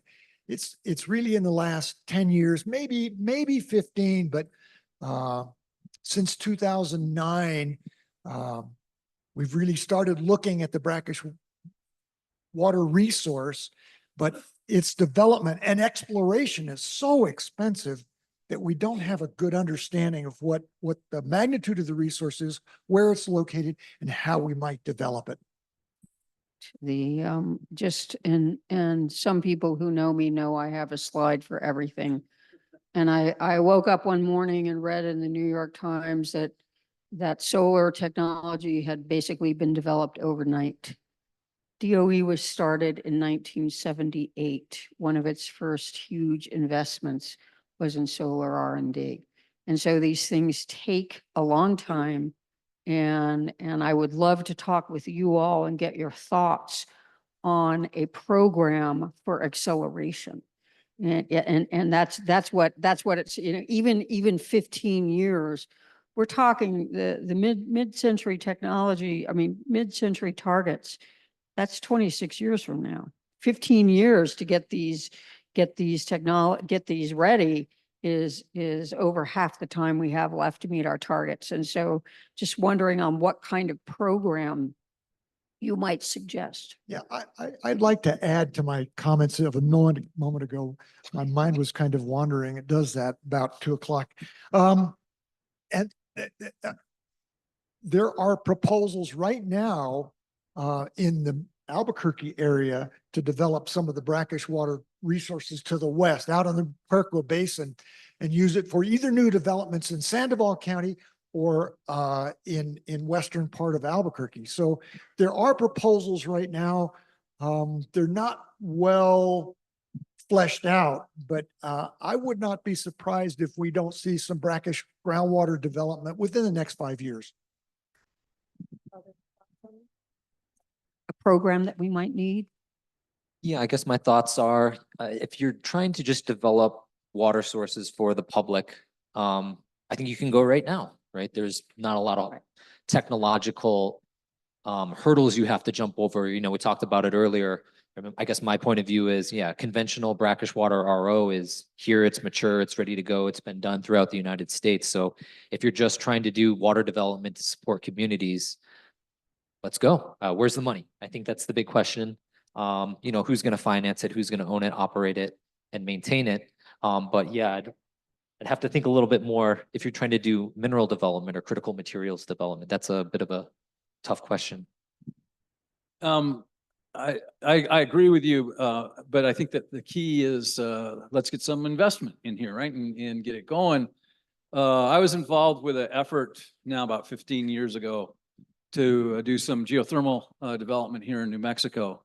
And we had the resources, they were mapped out. We had companies coming in from California that were geothermal companies that were getting ready to invest. And but there was regulatory uncertainties. And those regulatory uncertainties halted the investment. So part of our challenge is not the scientific challenge. Part of the challenge is making sure that there is financial certainty so that people will invest in these resources. Because we do know the technology, we do know a lot about the resource, but we have to convince the bankers that their money, they can get a return on their investment. Right. I mean, regulatory uncertainty is a problem with a lot of what we're talking about here in the clean energy transition. And Van mentioned that the metals and minerals for clean energy technologies, and those are very, very metals and minerals intensive. We've heard that brackish water could or does contain these critical minerals. And you could use it to make cement as well. And I would just note, day before yesterday or 2 days ago, I don't know when it was, we did a tour of the Sunzia and Avangrid, the wind turbines on the east side of the state.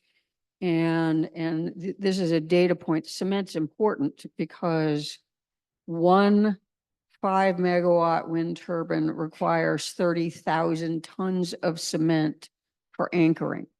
And so if we could somehow match up what we're talking about here with making that cement, I think it could be very valuable. And just wondering if you have any thoughts on the volumes that we might get, the volumes that we might need of some of these critical minerals and the cement that people talked about earlier on one of the panels. So Yeah, take this. Okay, so for this. No, oh, cement. cement. No, cement first, then concrete. Sorry, cement Right. first, then concrete. Cement's first. Yeah. Yeah, just to clarify, so cement plus a binder really kind of equals concrete, I think if I'm doing my thinking right. But in terms of the cement, this is a new concept that's been funded by US Bureau of Reclamation. And the idea is to take some of the precipitates. So you want calcium and magnesiums in your silicas from the brine, and you want to extract them in a form that I think enables decarbonization. So the current way that it's done is you take limestone and you heat it up and you get calcium oxide, but then the downside is you blow off a bunch of CO2, and that's where your kind of 8 to 10% of CO2 emissions come from. So this new idea that I had was to instead precipitate these compounds out as calcium hydroxide and magnesium hydroxide. And there's, a lot of water treatment benefits there. When you do that, you also co-precipitate out silica. And so that's kind of some of the work that Carrie and Bruce had done at UNM, which is very helpful in guiding that research. But when you get these things out in the hydroxide form and then you heat them, you don't have any CO2 that comes out. But then you can also at the same time try to make the same sort of calcium oxide and cementatious material that can be used directly for cement and concrete. That's really important because it's such a huge emitter. Correct. Yeah, Yeah. yeah. And so it's tough though, trying to get these out selectively. That's kind of the gist of the proposal. But another harebrained idea I had is, can you use limestone can you precipitate out limestone from the process and use it for asphalt? Because I believe asphalt requires quite a bit of limestone as well. So, just trying to think of different pathways where we can take these salts that we think of as a waste and then try to push them into industrial processes. In terms of volume and kind of what percentage, my thinking has been more surrounded I've been trying to think of it in terms of where is it not going to make a big impact, right? So if you're talking about cement, I think back of the napkin calculation. So I guess, Van, I'm a part physicist by your definition. And so back of the napkin, if you just took all the hardness in the water from all the desalination plants in the United States, and you somehow put them all together in a big pile, I think it would be less than 1% of the total cement process. And so maybe from a decarbonization perspective, not the greatest, but from a water treatment perspective, I mean, very beneficial because you're not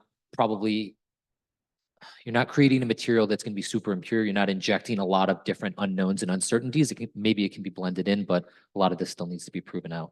Great, thank you. I'm a big fan of harebrained ideas. Okay, so love it, love it. Tell me in as a nerd at the Yeah, table then. Van, do you have any more on the volumes and what we might get?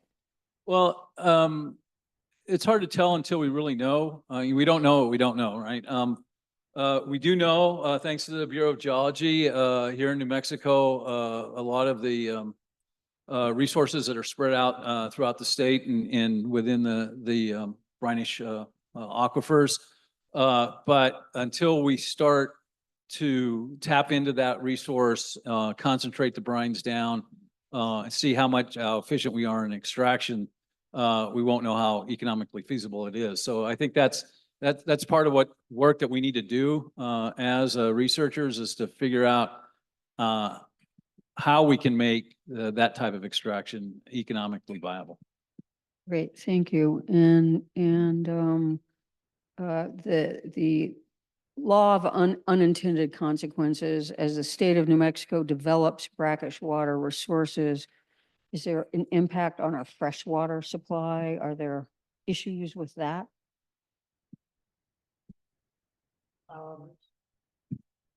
Generally, the brackish water resources that most folks have been interested in are deep brackish water. So it's greater than 2,500 feet deep. And it's not supposed to be connected to freshwater sources, either on the fringes through recharge zones or through leakage into or connections with overlying formations. So in principle, the brackish water resources that have been proposed for development would have very limited impact on existing freshwater resources. But if I can add to that, and I'll direct I'd love to direct everybody to, there's a poster, Mark Persone from New Mexico Tech has a poster this afternoon that looks specifically at how you find and define these brackish water resources and their relationship to the freshwater resource as well. And so I think it's, we need to make sure that as we start looking at these other sources of water, that we don't have the unintended consequences of impacting our fresh water supply. So I encourage you to look at Mark's poster, talk to him, and get a better understanding of how we can understand the interplay between our brackish water resources and our fresh water. Great, thank you. And I would like to kind of go back to, because we've all said we need time, we need innovation. What are the three components of it, not what it costs, okay, but the three components of a program you would see that could be valuable for expediting the uses of brackish water, the cleanup of brackish water, how we might benefit it? What are the three components of a program like that? Okay, I'll start. I would say the three components in order. I'm working on a paper on this. The first thing is we need to quantify the resource. Where is it located? How much is there? The second thing, excuse me for using that finger. The second thing is I use it all the time when I'm driving. The second thing is we need to develop the technologies a little bit better. Desalinating brackish water in an inland location is much different than desalinating seawater. The water complications are, the chemistry is much more complicated. And the third thing, and this is the one that's perhaps the biggest challenge, we need to figure out how to dispose of the concentrate from the desalination process. In inland locations, really the only realistic disposal option is deep well injection. Now, there is promise with ZLD, zero liquid discharge, but we're not there yet. So I think, again, characterizing the resource, developing the technologies, and disposing of the concentrate are the big three challenges that I think we need to address. Zach? I think I agree with pretty much all of those, Bruce. So I don't know if I want to create my own three, but I'll just kind of tack on one, is maybe a roadmap, in part of there. And I don't know exactly where that fits in the order, but you know, brackish groundwater is a finite resource, right? It's kind of fossil water.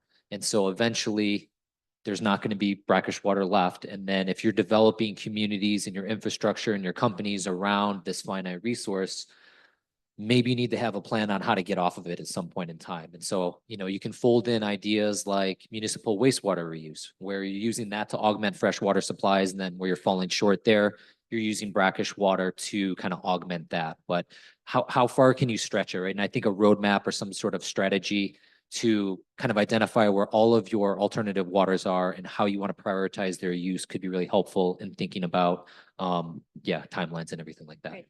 Van? I think I like this idea of a roadmap.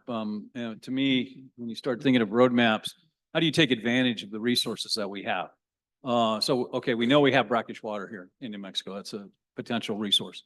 We got a lot of sunlight, right? We have a lot of land. How can we combine those things to produce, one, reduce our carbon consumption, and two, make something that people can get jobs and companies can make money. You know, there was an effort here to look at algae. Algae needs salt water to grow. It needs sunlight. You need a lot of land. Hey, sounds like New Mexico is perfect. I know Sapphire out here west of Las Cruces took a run at that. My understanding is certainly, I know they can produce a lot of algae that has lipid content, and that lipid content can be turned into oil. Just wasn't cost effective, I guess, at the time. There may be a time and place where, again, there's scientific breakthroughs so we can improve the cost efficiency there and maybe be a good algae producer. I've been talking a little bit about hydrogen, and I love that toaster experiment. Yeah, you know, ultra pure water isn't very good at conducting electricity, but if you add a little salt to it, you have a whole different situation. There was a technique developed in the 1960s. It's a photoelectrolysis effect, where you use a catalyst to form an anode and an anode, and you pass salt water, brackish water, over the catalyst, shine sun on it. The sun helps to separate the hydrogen from the oxygen. Then the anode and cathode collect it, and now you can produce hydrogen. So you can produce hydrogen from brackish water. Okay, and sunlight. Okay, we're starting to talk about New Mexico. Then that's where I come in, is that what's left over is a brine that may have a higher concentration of minerals. Maybe I can offset the cost of my hydrogen production by making a little money off the minerals. But then again, I turn back to the law of unintended consequences. How do I harvest that brackish water? One, to maximize my profit, but two, to make sure I don't have any impact on the fresh water. And I think that's where one of the new, the artificial intelligence can help us out when we start producing water from lots of different sources. We have a lot of data. How can we make data-informed decisions as to how we can produce water that gives us the results that we want? I love it. Talking about hydrogen and the produced water, because I've been thinking about hydrogen for a long time, and And as everyone knows, the green hydrogen is very water intensive. That's a problem for the state of New Mexico. Any kind of water intensive conventional nuclear uses more water than any other power generation technology. So making hydrogen with clean, I don't know how clean the produced water or brackish water needs to be. Do you have any thoughts on that, Van, in order to make the hydrogen? Actually, we've looked at not only brackish water, but produced water. So we can use pretty high salt content. Again, the salt helps us. You want to have good conductivity in the water as you separate the hydrogen from the oxygen so that it can make it to the anode and the cathode. So it actually helps us. So it's not like, we'll fall off a cliff, so to speak. So I think that's something worth pursuing. Yeah, we ran into it. We had a train wreck when it came to New Mexico being involved in the hydrogen hubs because we couldn't really figure out, are we green hydrogen, blue hydrogen, or what? Both. Or both, right? So maybe this might be a way to solve that blue hydrogen problem. That's hugely interesting. And the initiative that we've been designing here at this table, I think that could be a big piece of it. So I have no more questions. I would love to hear any kind of final thoughts from each of the panelists, 2 or 3 minutes of thoughts on this, what we should be doing going forward. Again, accelerating this, in my view, is one of the most important things because I'm concerned about 2050. But any of your thoughts on what we need to be do going forward? And I'd love to work with you all and Jim Kinney. I think I'm putting together the pathways and description at some point in the future, and love to hear your final thoughts on that before we open up to questions from the audience. So, when you're talking, it's making me think of kind of where we are in time. So I'm thinking, the Kay Bailey facility down in El Paso, largest inland desalination facility in North America. That was built in 2007, I believe. And so that's, I can't believe how much time is flying, but it's almost 2 decades ago. And so we're in more or less, I feel like we're in a different era. There's a lot of things that have been happening recently, AI, whether or not you use ChatGPT or not, I use it kind of on a daily basis and I find it incredibly powerful. We're also in a new paradigm where we're really, really short on water. And there's a lot of initiative to kind of develop these alternative water resources. And then a lot of the conventional technologies have come a long way. But we're also in an era where we need to decarbonize and renewable energy is becoming more and more important. New Mexico, I totally agree, Van, has a bunch of renewable energy potential, right? So how can we lean into our strengths as a state to solve this problem? And I guess one of the thoughts I was having was, I don't know if we would want to sacrifice speed for, I guess, accuracy, for lack of a better term.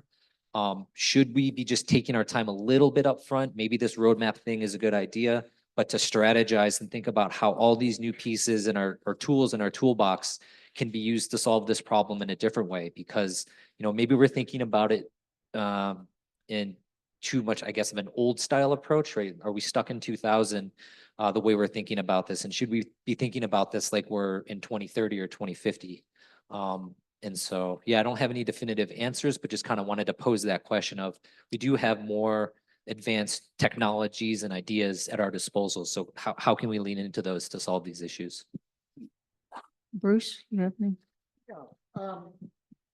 It seems to me that we've got to deal with at least 2, maybe 3 problems. First one is technology, and that's what we've been talking about today, mostly technology. The next is economics, and economics is probably going to follow the technology. Once we know how to do it reliably, then we'll be able to put a cost to it. But the third thing, and I think where we're really deficient, is policies. Regulations, laws, and policies that will allow us to develop these unique resources. Under the existing laws and regulations pertaining to water and environmental protection, so I'm dealing with disposal of the concentrates and things like that. There's a lot of impediments. And so we've got to figure out a way to manage these in an efficient way, because those are the types of things, the laws and regulations and the public participation stuff, that can really slow an otherwise viable project down. And so I think that's probably where we should really start focusing some attention. You, Ben? I think we're in violent agreement up here.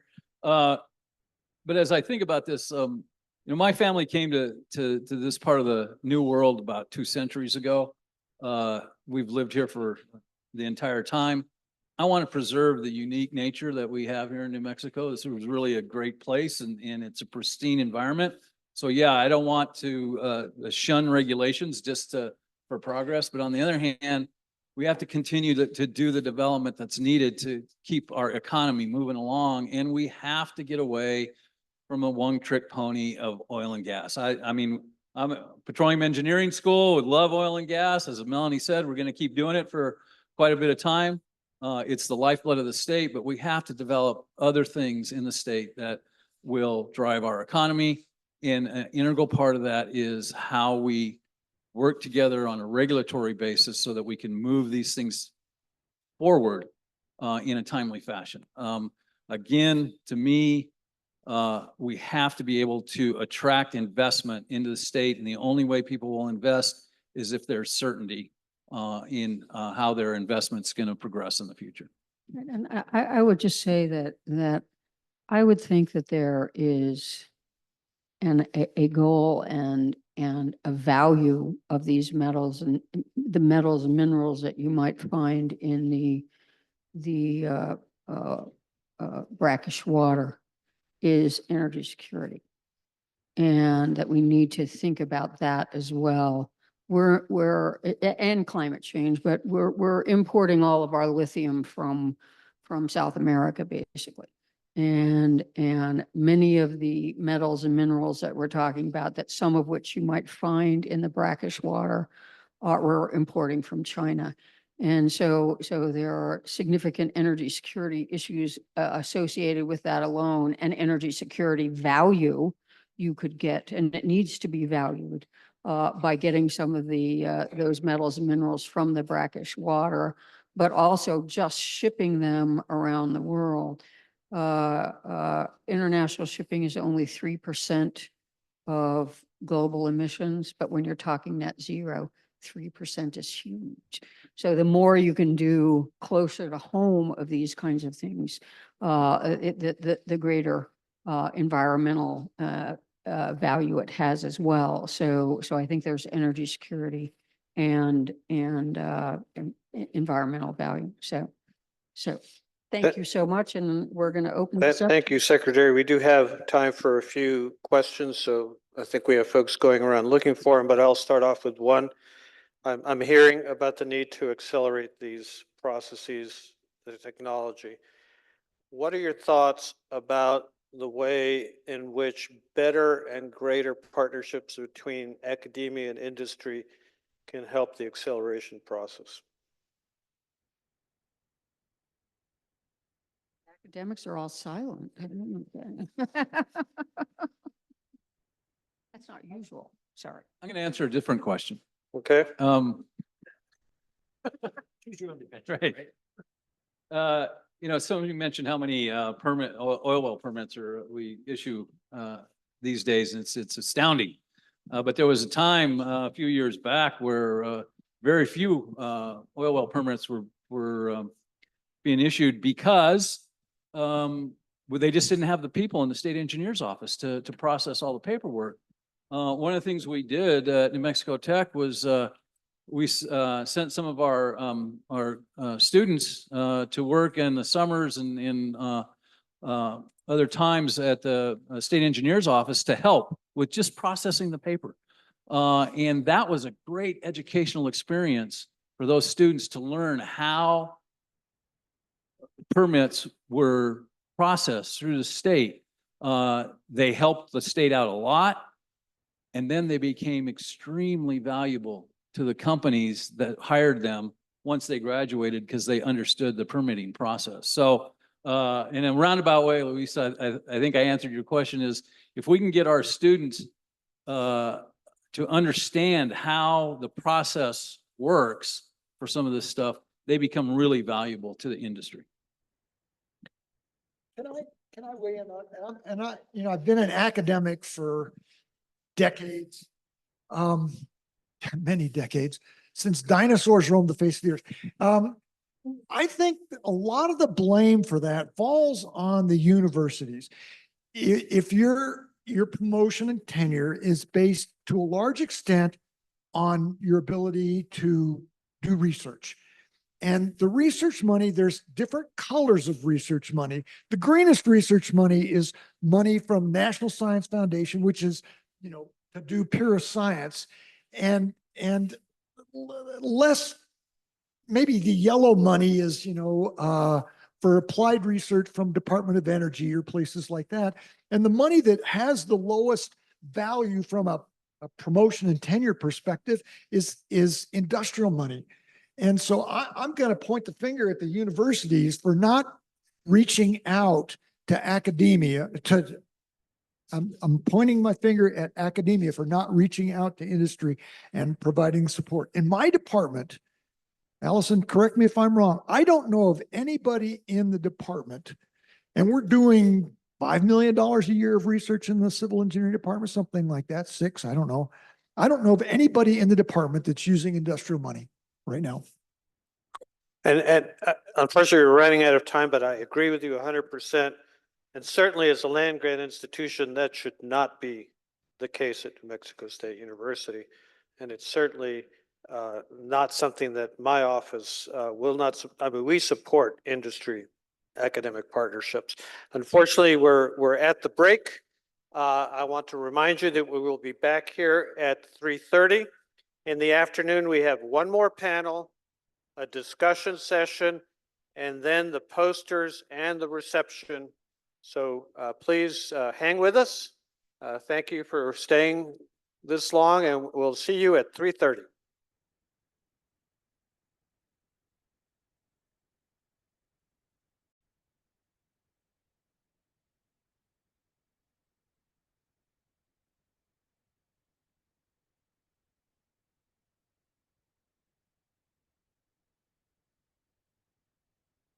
Okay, folks, let's bring it in for the last panel session of the day.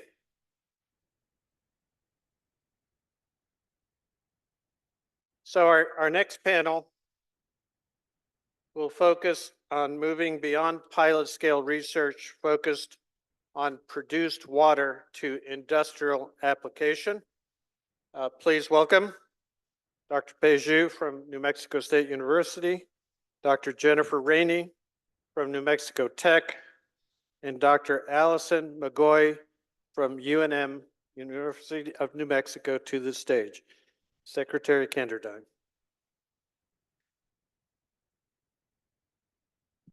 Hello, is it working now? Okay. Thank you all very much for joining us today, and thank you for pronouncing the names for me because I couldn't have done it. McGoy.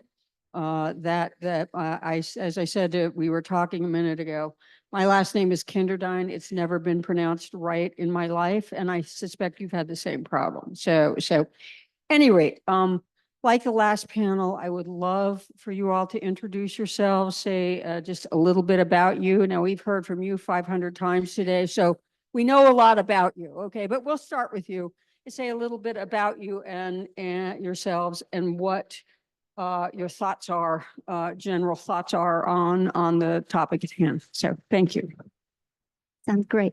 My name is Pei Xu. I also serve as the research director of the New Mexico Produced Water Research Consortium. I work closely with Mike Hightower and many of you because you are the members of the consortium. Thank you. Great. And it's been working? Yeah, I think so. So yeah, I'm Allison McGoy. I'm a pretty brand new professor at University of New Mexico. I just started in January of this year, so only 6 months in. I'm super excited to be here and working with all the great people in the state that are working on water. I guess I'll give a little of my background. So I came most recently from a postdoc at Princeton University, where I was in the Andlinger Center for Energy and the Environment. I'm kind of an interdisciplinary center looking at energy and environmental research questions.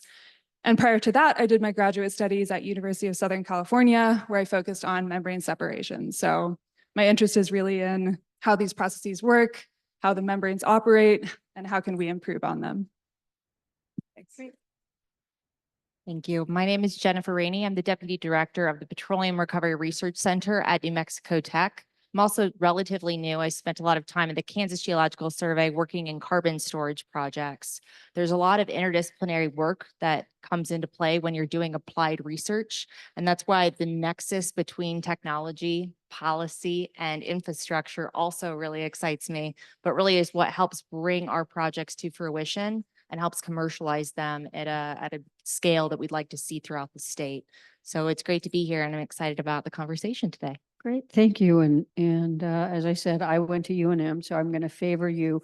But my son graduated, got his master's at New Mexico Tech. So you're the odd one out here. Oh, no, my sister went to New Mexico State. Okay, so I've got them all covered. But at any rate, these are going to be a little bit similar to the previous panel because the topic is the same. But I wanted to do a little bit more focus on jobs and economic development, and was wondering for all of you, can the reuse or cleaning up or produce water create jobs, and what skill sets are needed? What skill sets do we not have?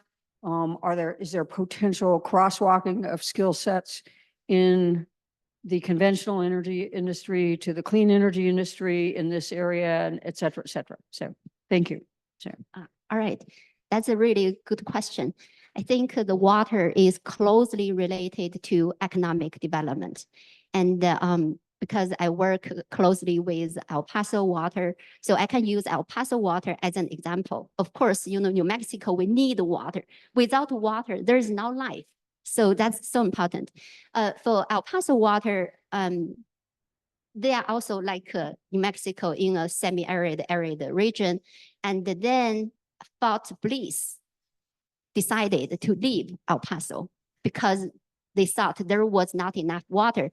And Mr. Ed Achileta, he was the president and the CEO of the El Paso water, and they convinced them saying, if I have water, will you stay? They said, yes, they will stay. So that's how they built the largest inland desalination plant in North America, in the United States, 27.5 MGD. So that means with water, if we have water, we will have the economic development. So that is very important. And then we will have the job opportunities. So water is related to, is a driver for the economic development. And going back to the produced water, I think the produced water right now is also a very valuable water resource, because when we go to Carlsbad area, gel and artesia, we know how dry it is. And then if we can treat this water and then use it for industrial use and other applications, we can conserve our valuable fresh water for municipal use, for communities, for agriculture. So the water is so important. It's, of course, will promote the economic development and the job opportunities. And also, I want to add on, I really like the previous discussion about the resources recovery, critical minerals, because in the produced water is not just a hazardous material we want to get rid of. It is also a valuable resource that contains the minerals. I have several examples. One example is about the ammonia. In the Permian Basin, we have very high ammonia concentration. Ammonia is a hydrogen carrier. We can use it to generate hydrogen.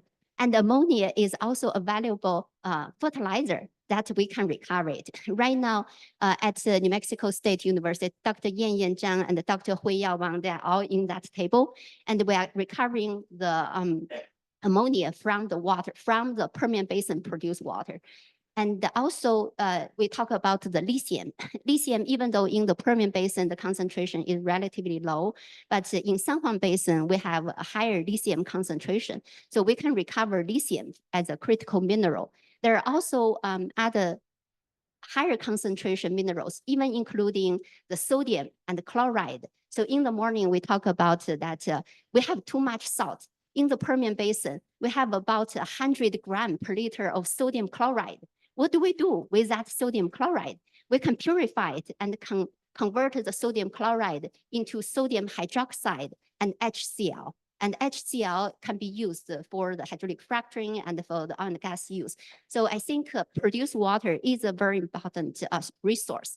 And then that's, if we can recover the minerals, if we can recover the water, that will promote the economic development for New Mexico. Great. Thank you, Allison. Yeah, I think I would second everything Paige just said. Bringing in new sources of water that don't impinge on our freshwater resources. I mean, that can open up a lot of new opportunities for new industries to move in that won't be, absorbing our existing freshwater. Maybe on a slightly more specific side, I think even at the treatment plants themselves, these are complex operations. We need water operators.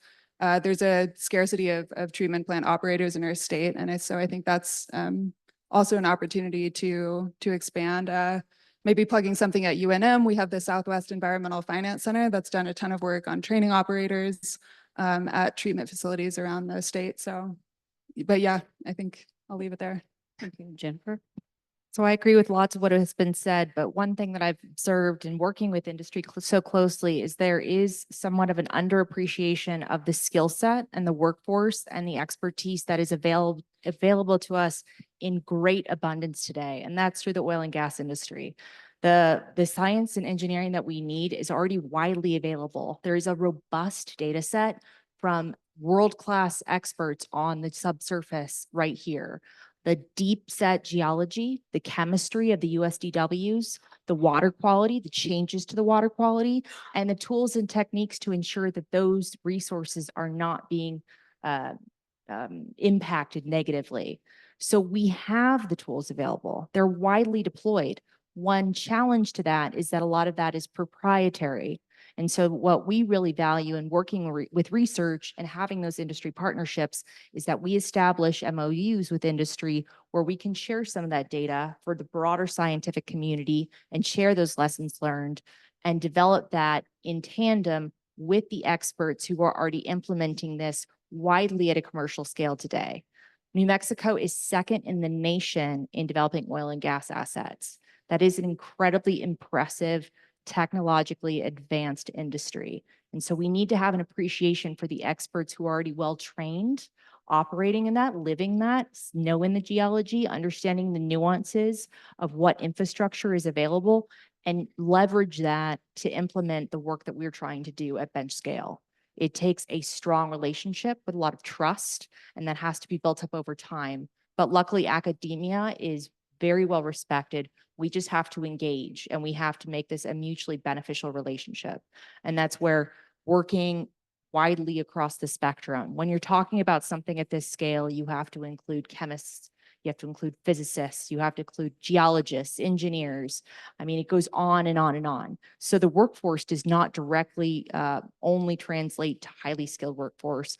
It's a broad spectrum because it has very strong ancillary effects on an entire community.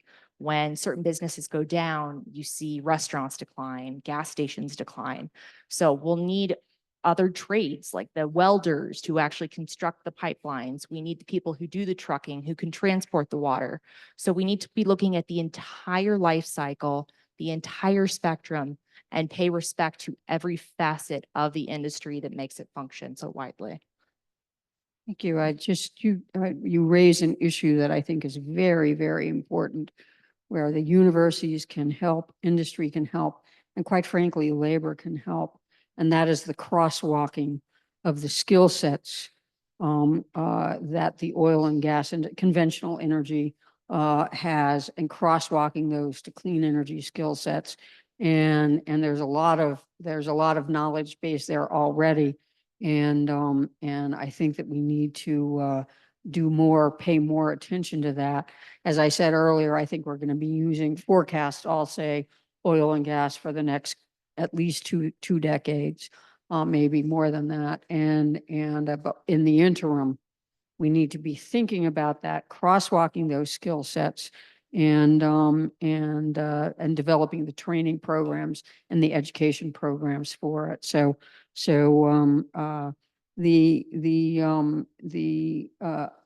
Something else I would say is that, and somebody mentioned Saudi Arabia and NEOM earlier.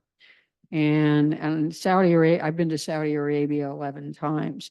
And Saudi Arabia in 2050 will have 65 million people, and it has one industry. They don't even have a lot of natural gas in Saudi Arabia, and they're using it all domestically. And so doing something like this and crosswalking these skill sets and getting the produced water to make hydrogen could be very, very valuable for countries like that. In addition to places like New Mexico, I think it's hugely important, and we could be transferring some of our knowledge development, et cetera, to other places in the world.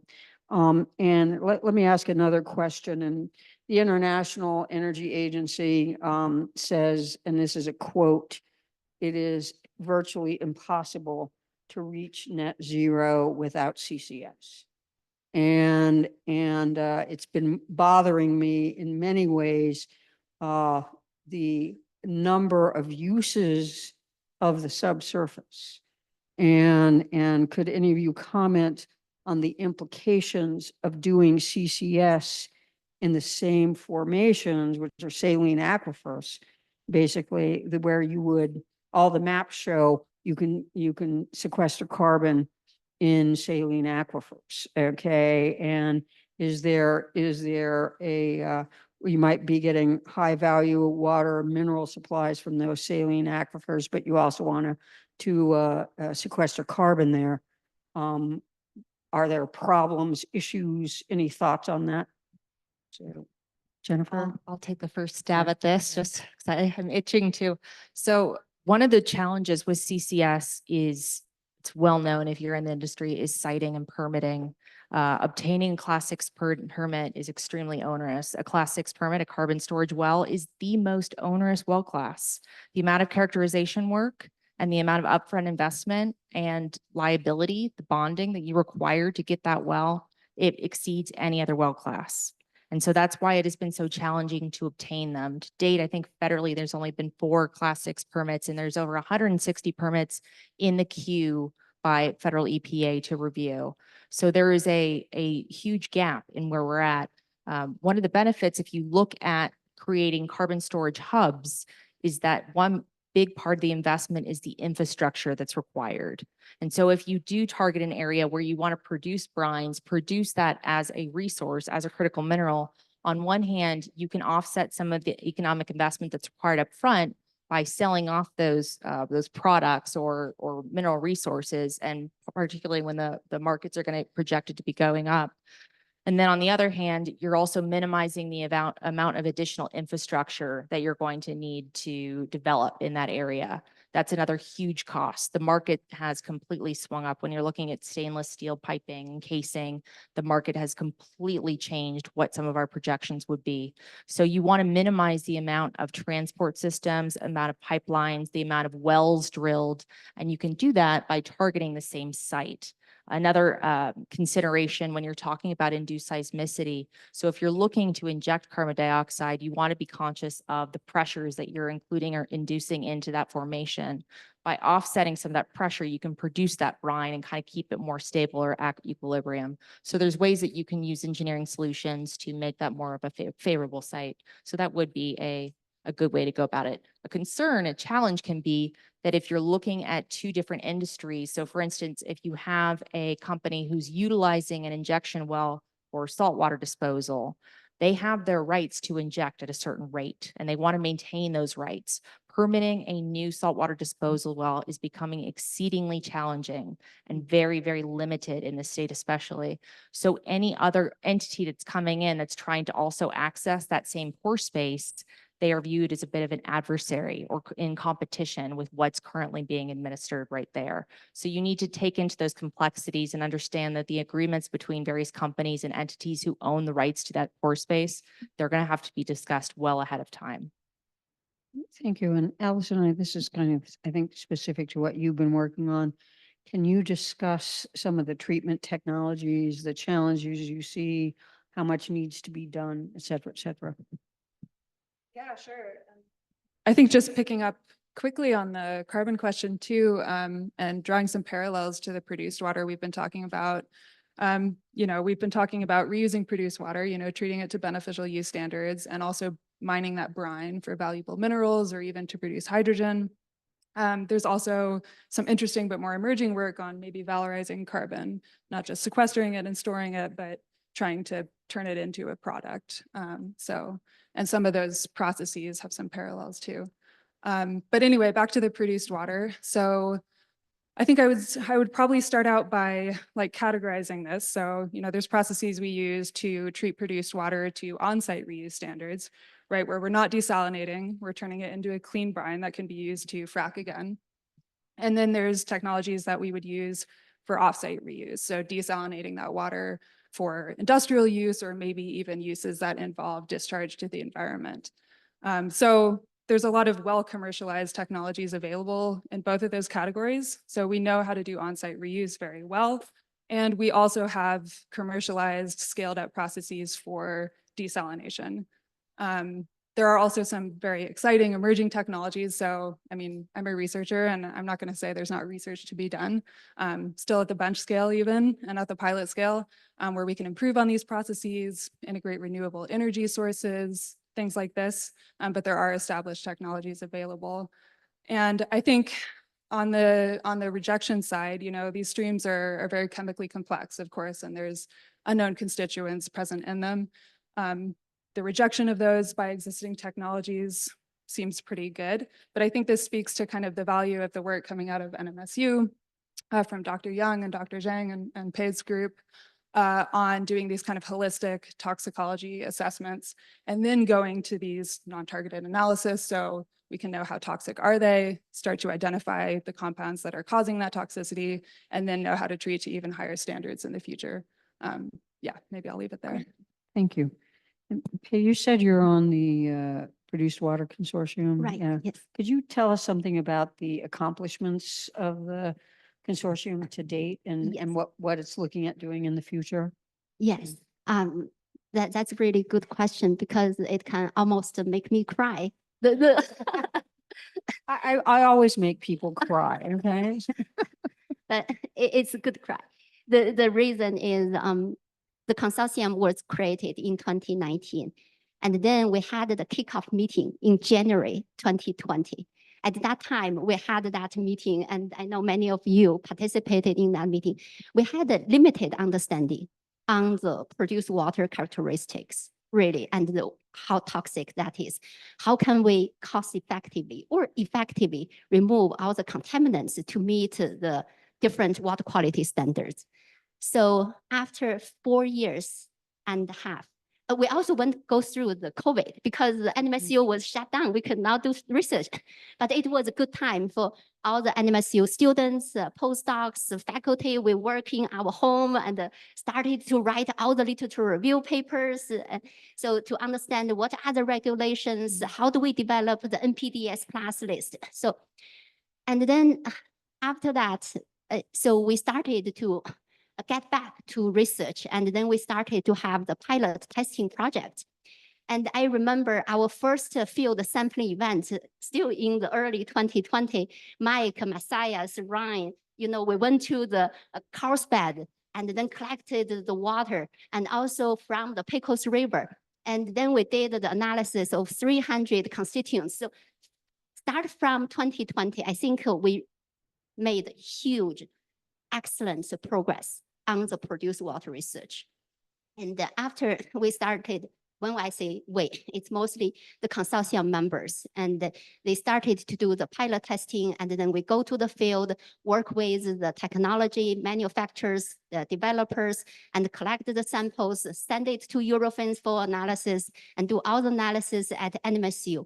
And I'm very, very grateful for this great teamwork from all the consortium members, because to do the pilot testing is really not easy. As a researcher, our research group also do the pilot testing. Sometimes people say, hey, why do you do pilot testing? It's so difficult. But we have to do pilot testing because that's a step towards the commercialization, to make the technology to become a reality. People will use it. So when I go to see the pilot field, and then work with the people, they do a very large pilot testing. It is a lot of work. And then they will work with us to give us water samples for us to do analysis. And then we will provide the data to peer-reviewed publications, to through the public meetings.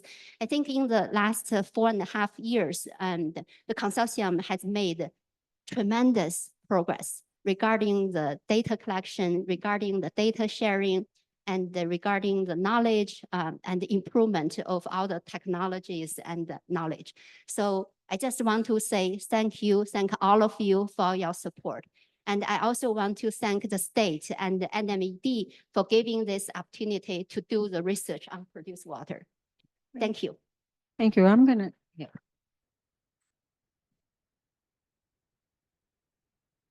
I'm gonna ask this panel the same question I asked the last panel. I would note that I don't believe in participating in panels that are mixed gender. The last panel was all men. This is all women. Okay, it was just not sitting here watching.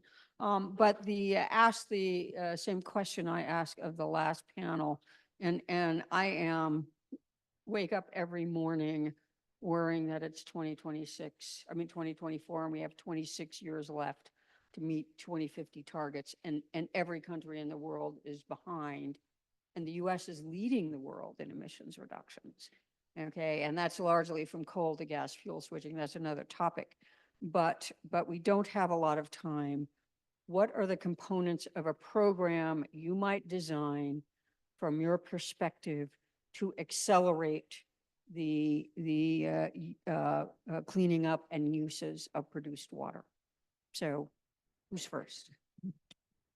Want me to start again? So it's been discussed. It's a great question. And it's a lot of the topics that we've covered so far and the points that I've been trying to make have already been alluded to or talked about earlier today. But the regulatory uncertainty is really that big question. These projects are looking at a huge scale, and that requires a ton of capital investment. You're seeing a lot of trepidation about going in that direction because industries are concerned that if they're looking in a 20, 30-year payout, that certain credits won't be available. They might have more onerous requirements on their operational facilities.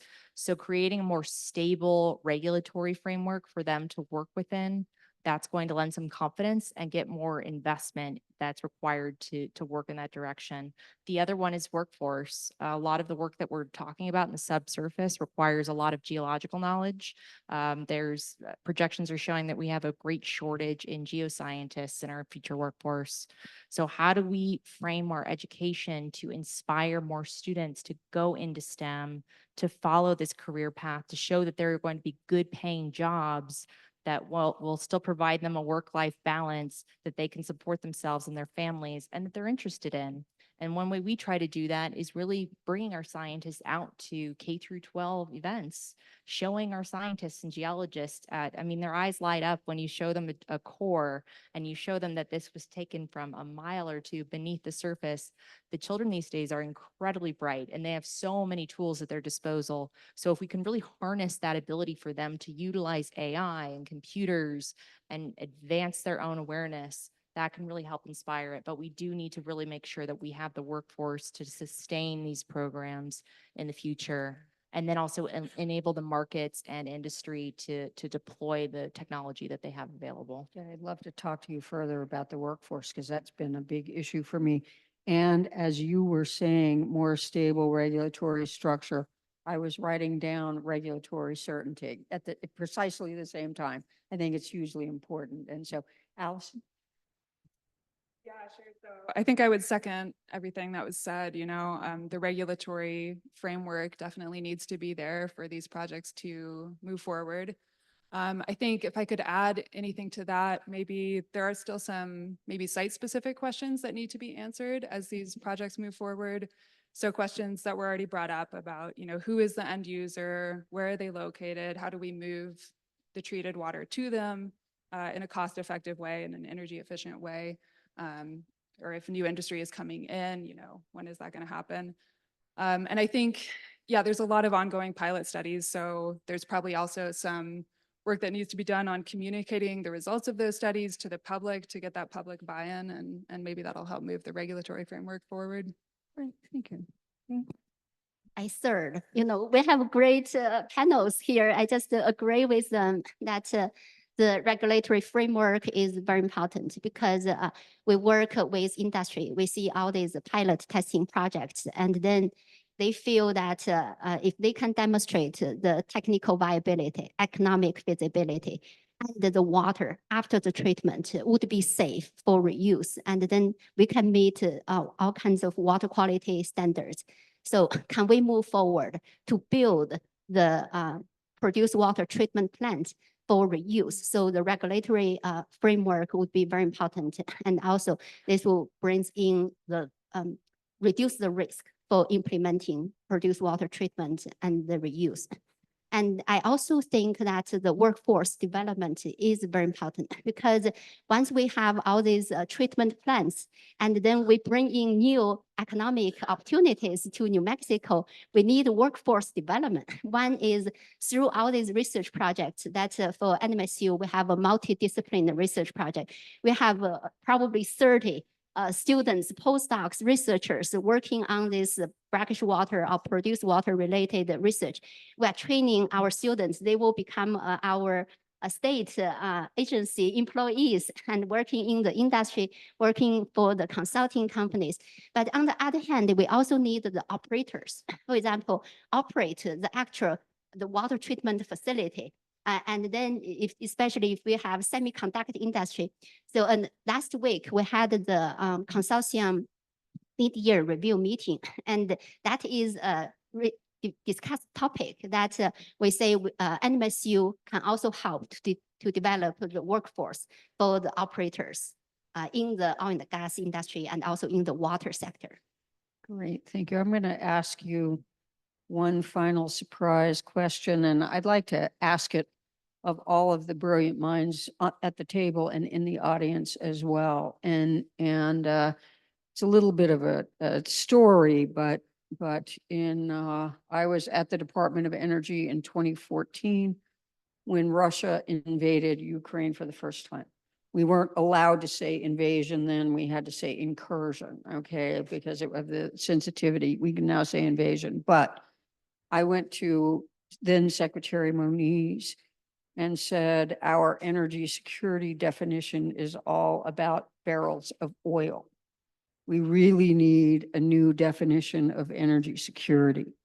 And so we worked on them. We took them to the G7 and we negotiated them in Rome with the ministers, the energy ministers, and then took them to Brussels, the G7, and they were adopted by the G7 and the EU. And they included climate change for the first time as being an energy security concern, diversification of fuels and sources of supply, energy efficiency was huge, deploying clean energy technologies, and the typical enhancing emergency response.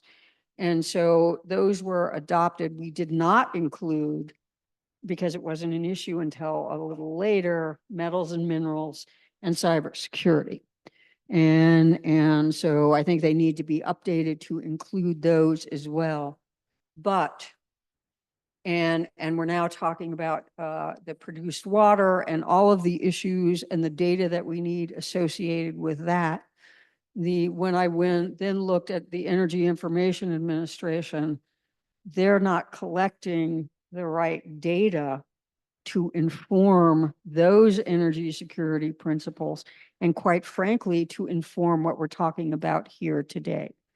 And I was just wondering if there are any data points, whatever you think that we should be talking to the EIA about and should be collected by EIA and others to inform energy security from the perspective that we are talking about here, which is produced water and et cetera, et cetera. So are there any data points that you think are critical to informing our policies in this area? So if I may, once again, so you mentioned Department of Energy and the PWRC and myself included are primarily funded through Department of Energy projects. So following what the administration sees as new incentives and new priorities is very important to us. And we have seen that there is a push to move toward a domestic supply of energy and particularly reestablishing or establishing a domestic supply of critical minerals and the raw materials necessary to support the energy transition and some of the renewables. The solar panels, the wind turbines, a lot of the grid, the electrification of the grid will require vast amounts of raw materials that are now sourced almost exclusively abroad. And they're from some of our political, China, Democratic Congo. Yeah, so it's a nebulous area, but some underserved community in looking at Department of Energy initiatives is the Justice 40 initiative, where 40% of federal investment has to go to underserved communities. One of those in New Mexico that is widely underserved are tribal nations. So we work heavily trying to address the needs and the interests of the tribal nations and the pueblos that are in the region. And something that is not well defined is the jurisdiction and the sovereignty that those tribal nations have is an interesting element when we're talking about how new permitting and new developments can take place. There's a lot of control that those different tribal nations have to administer and manage their own mineral assets, but also serve to the United States as a partner to obtain some of the resources that we need to move towards this transition and regaining a domestic supply. One challenge to that is that the geological knowledge and the engineering sometimes is limited in some of those communities because they are quite rural. There's not as much interconnectivity, but really acknowledging them as a resource. Out of the 574 federally recognized tribes, the vast number of critical mineral resources and rare earth elements that are located in the U.S. are on or within 20 miles of a reservation. So we have to establish partnerships and a better understanding with those tribal nations on how we can develop these resources that benefit the interests of the tribes and the nations themselves. So that's a bit of a tangent to what you said, but it definitely falls into bringing back a domestic energy security and promoting some of the energy storage and enabling us to move toward that direction. Any other thoughts on that, Allison? Yeah, sure. I'll build on that a little bit, just throwing a slightly different answer. And I don't know if this really answers the data question, but in terms of energy security and also water security, I mean, I love the idea of the circular economy, right? So can we build secure resources by mining our waste, by recycling critical minerals from waste, by recovering critical minerals from waste brines or unconventional sources? And then on the water side, same thing. Can we recover water from underused and complex waste streams? Can we do municipal wastewater reuse to improve our water security? So I think quantifying those resources, there's been some work done on quantifying what volume of minerals we can get out of some of these brines, but more understanding of that, and then quantifying the energy cost and the economic cost associated with that development, I think will be really important, along with, developing the separation processes to actually achieve that. And I would say there's data needed and data acquired from everything you just described. Yeah. So, okay.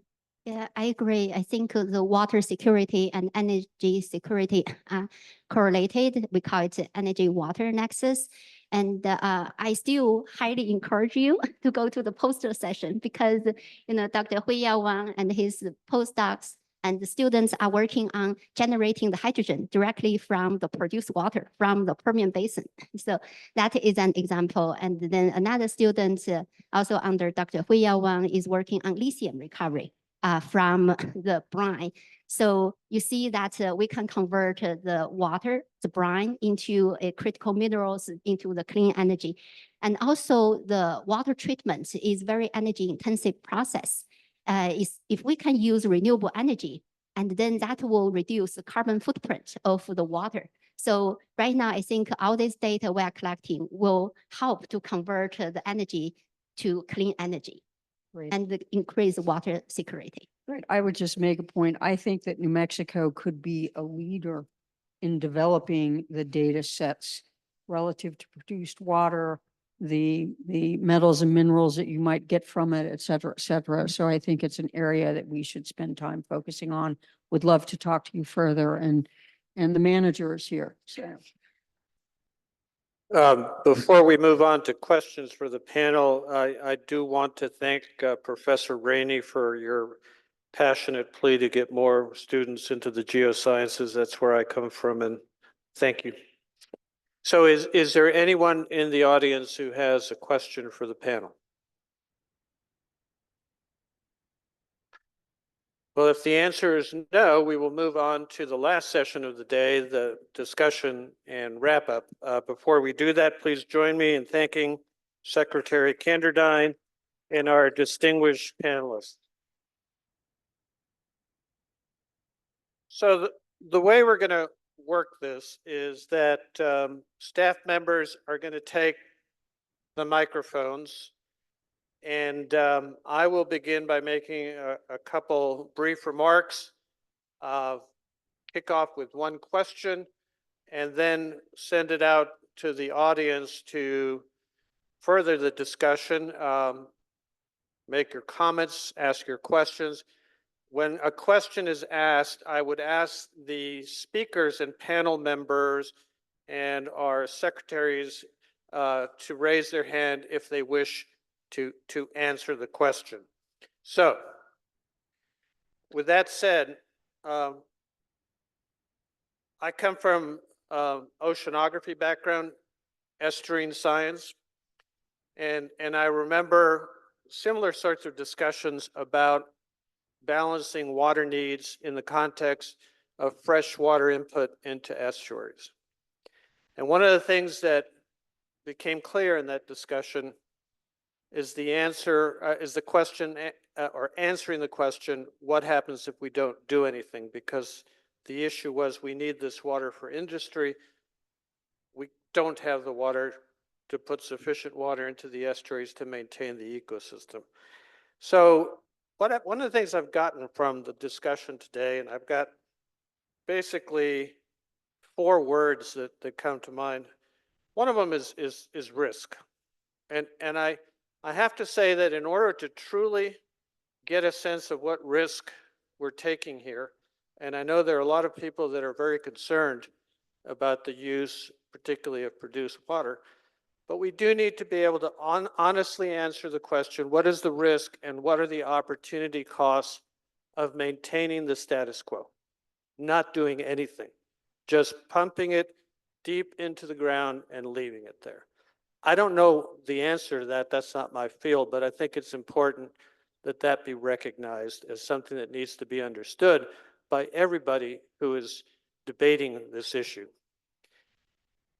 Complexity. I mean, you folks saw some pretty high level science results today. The stuff that's being done in analytical chemistry, I couldn't have even dreamed of when I started my chemical oceanography career in the 1980s. And I agree with the secretary. It's complicated enough that it can only be done with team science. The state of New Mexico, the research universities, the agencies, and industry need to come together and utilize all their skills and resources to address this. And frankly, I do want to give a shout out to the New Mexico research universities. I think we are rising to the occasion.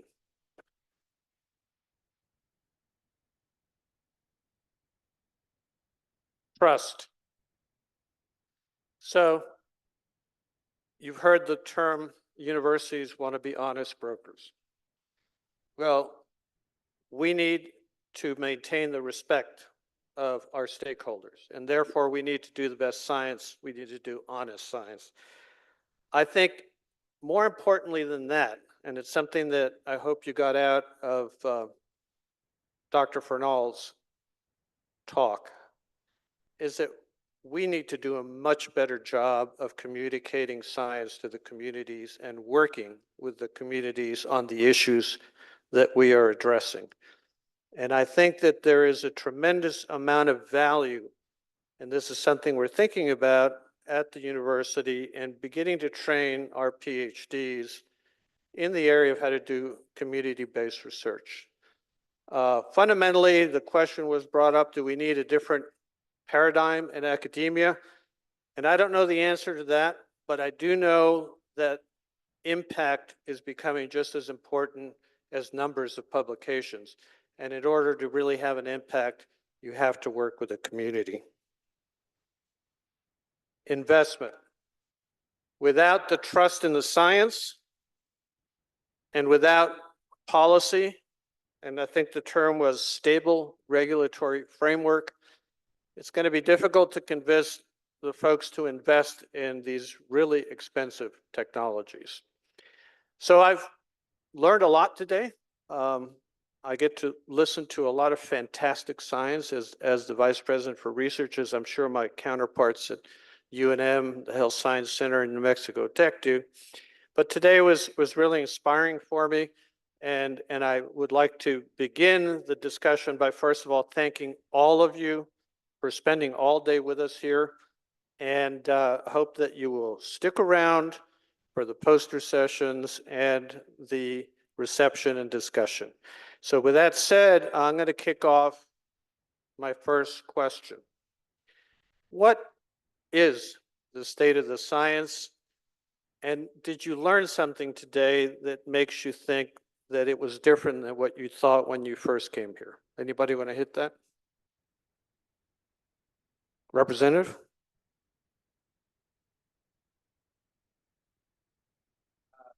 Hi, everybody. My name is Nathan Small. I live here in Las Cruces. I think the state of the science and privilege to get to serve in the legislature representing District 36. Really the state of the science and what we've seen here, of course, I've gotten a sneak peek getting to look over Pei and her world-class team's shoulder a few times being down here. Seems like the state of the science is pretty far advanced. Now, there are a lot of challenges that are there, but the state of the science is very far advanced. And what really exciting to hear again and again, including from folks who call other states home, who call other institutions, not New Mexico State, not New Mexico Tech, not UNM, sort of their home institution. They told us that New Mexico is really the leader in our country when it comes to characterizing what the state of the science is, that there are safe ways to utilize non-traditional water sources and treated produced water in fit for purpose areas. That's so exciting because it, builds, of course, on the Produced Water Act, only piece of legislation that I've been fortunate to sponsor that passed the House unanimously back in 2019. So shout out to all the legislators. The 50-year water plan, which the governor's office just released, it seems like we have the chance as a state to really stay very much at the head of producing the strongest and soundest science and translating that into benefits for our state for now and into the future. So I actually have an ask first, and then I'm going to first, the ask I think is one for our research universities to keep doing the work. And so proud that New Mexico State is one of the leaders in the country. Mr. Secretary, for you and your team, please continue moving forward. We've placed science and safety in the Produced Water Act at the very heart of what we need. But the Produced Water Act and the work we've done since then is all about continuing to move forward. We're going to trust what you and your teams and all of our researchers tell us, but please continue to do that work. And I think we also heard, really interestingly, this sort of 5, 10, and 15-year window. And how do we advance it? How do we make this nonlinear leap? And it just so happens that it seems like the strategic water supply is a fundamental part of how we make that leap in collaboration with our research institutions, with our consortium here, and with other folks from outside our state who want to follow our lead. But how do we make 15 years of progress in 5 years, maybe less, maybe a little bit more? It's with the strategic water supply. And I think, and this is where I want to actually offer something. You know, we've seen huge increases and necessary increases for our state across a wide array of things, and getting, you know, the chance to chair House Appropriations Committee with an incredible vice chair and by far the best moderator that I've had the privilege to get to serve with. You know, we've made these investments. And so as we ask you all to continue really pushing forward, as we ask our universities to stay at the head of the pack, we have to be willing to offer something. And I think, to me, and this is something we talked about 2 weeks ago at the LFC meeting, that means setting a super aggressive goal for all of our water areas, right? With strategic water supply as a core part. But it was so nice to see folks from NGOs, other organizations, agricultural organizations, who don't necessarily use water from the strategic water supply, but know it's an important part of our conversation. And they also have key funding priorities. So if we say we want to do it all and that water is our core opportunity and challenge, then we have to be willing to invest. And what we talked about 2 weeks ago is setting a $1 billion to $1.5 billion new investment target as a state as we go into this next session. And so want to, again, thank you for allowing me to make the ask to sort of get to see how far advanced our science is, how prepared our scientists are to continue filling in gaps.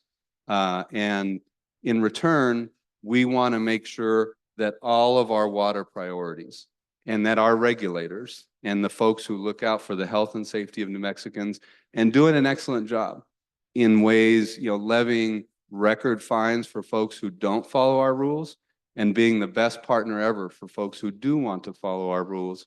We're going to meet you with that investment. We have the capacity, and I think we have the buy-in across really the entire legislature to do that. So thank you. What an incredible day to get to see this. And I think there's some rain clouds outside too.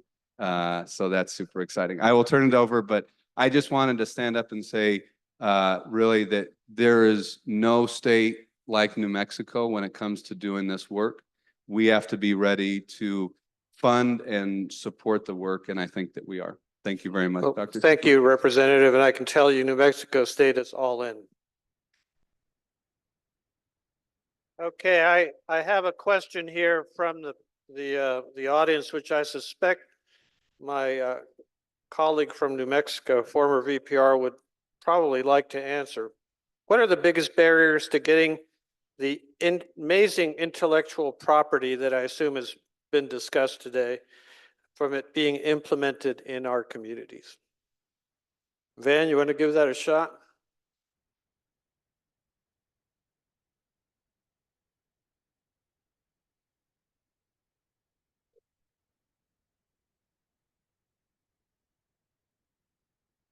Universities has always been a challenge. We've had some success at New Mexico Tech in the past, but I think a lot of that has to do with luck. You know, the statistics are about 1 in 200 really good ideas breaks even from a patent situation. So you have to have a lot of good ideas to get something that really does bring revenue to the holders. The real trick that I see is mating the right investors and the right entrepreneurs with the researchers. we do some great research, but that doesn't mean that we're very good entrepreneurs. We're very good businessmen. We probably suck at it. So we need help. But we need to be we need to be teamed up with the right people that know how to bring those ideas to fruition. That to me is the real key, is finding the right combination of a person that can develop the intellectual property with a person that can build a business out of it. Is there anybody else who'd like to weigh in? Okay, I have another question here, which I'm not going to answer the policy part of it. And this has to do, and I think it gets to the comment made about the quality of the water in Midland, Texas.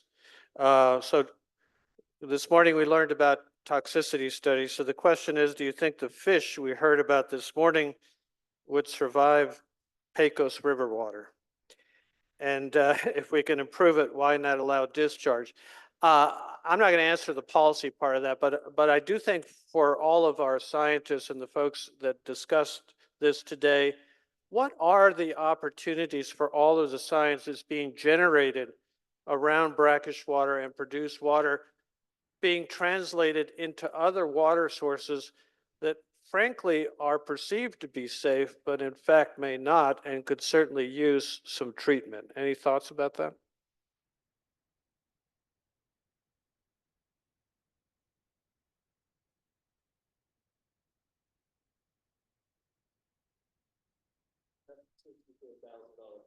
Mm-hmm.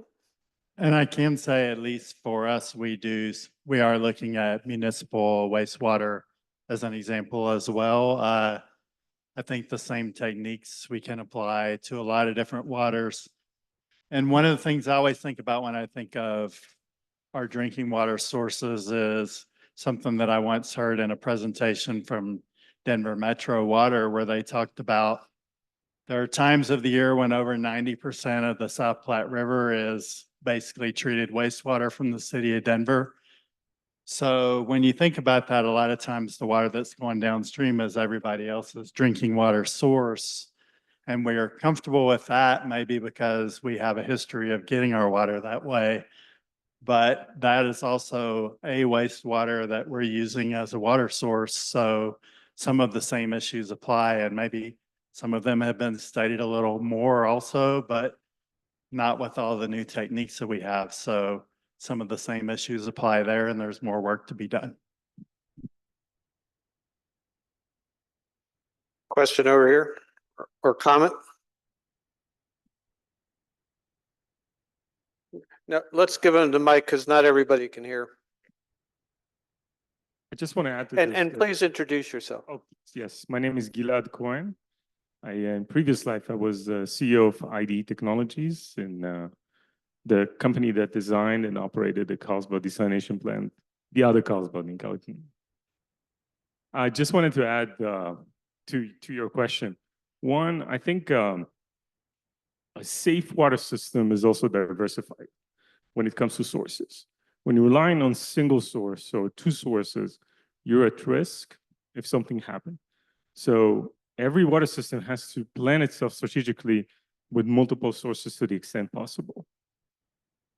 Second, when you're doing desalination or reuse, you can really control the quality of the product to the extent of exactly how do you want the product to look at on a post-treatment process and any other safety buffers you want to add, unlike using surface water or other freshwater sources. So having those additional sources in your system in total adds to the safety of your system and the quality of the water that you use. Thank you. Thank you for that.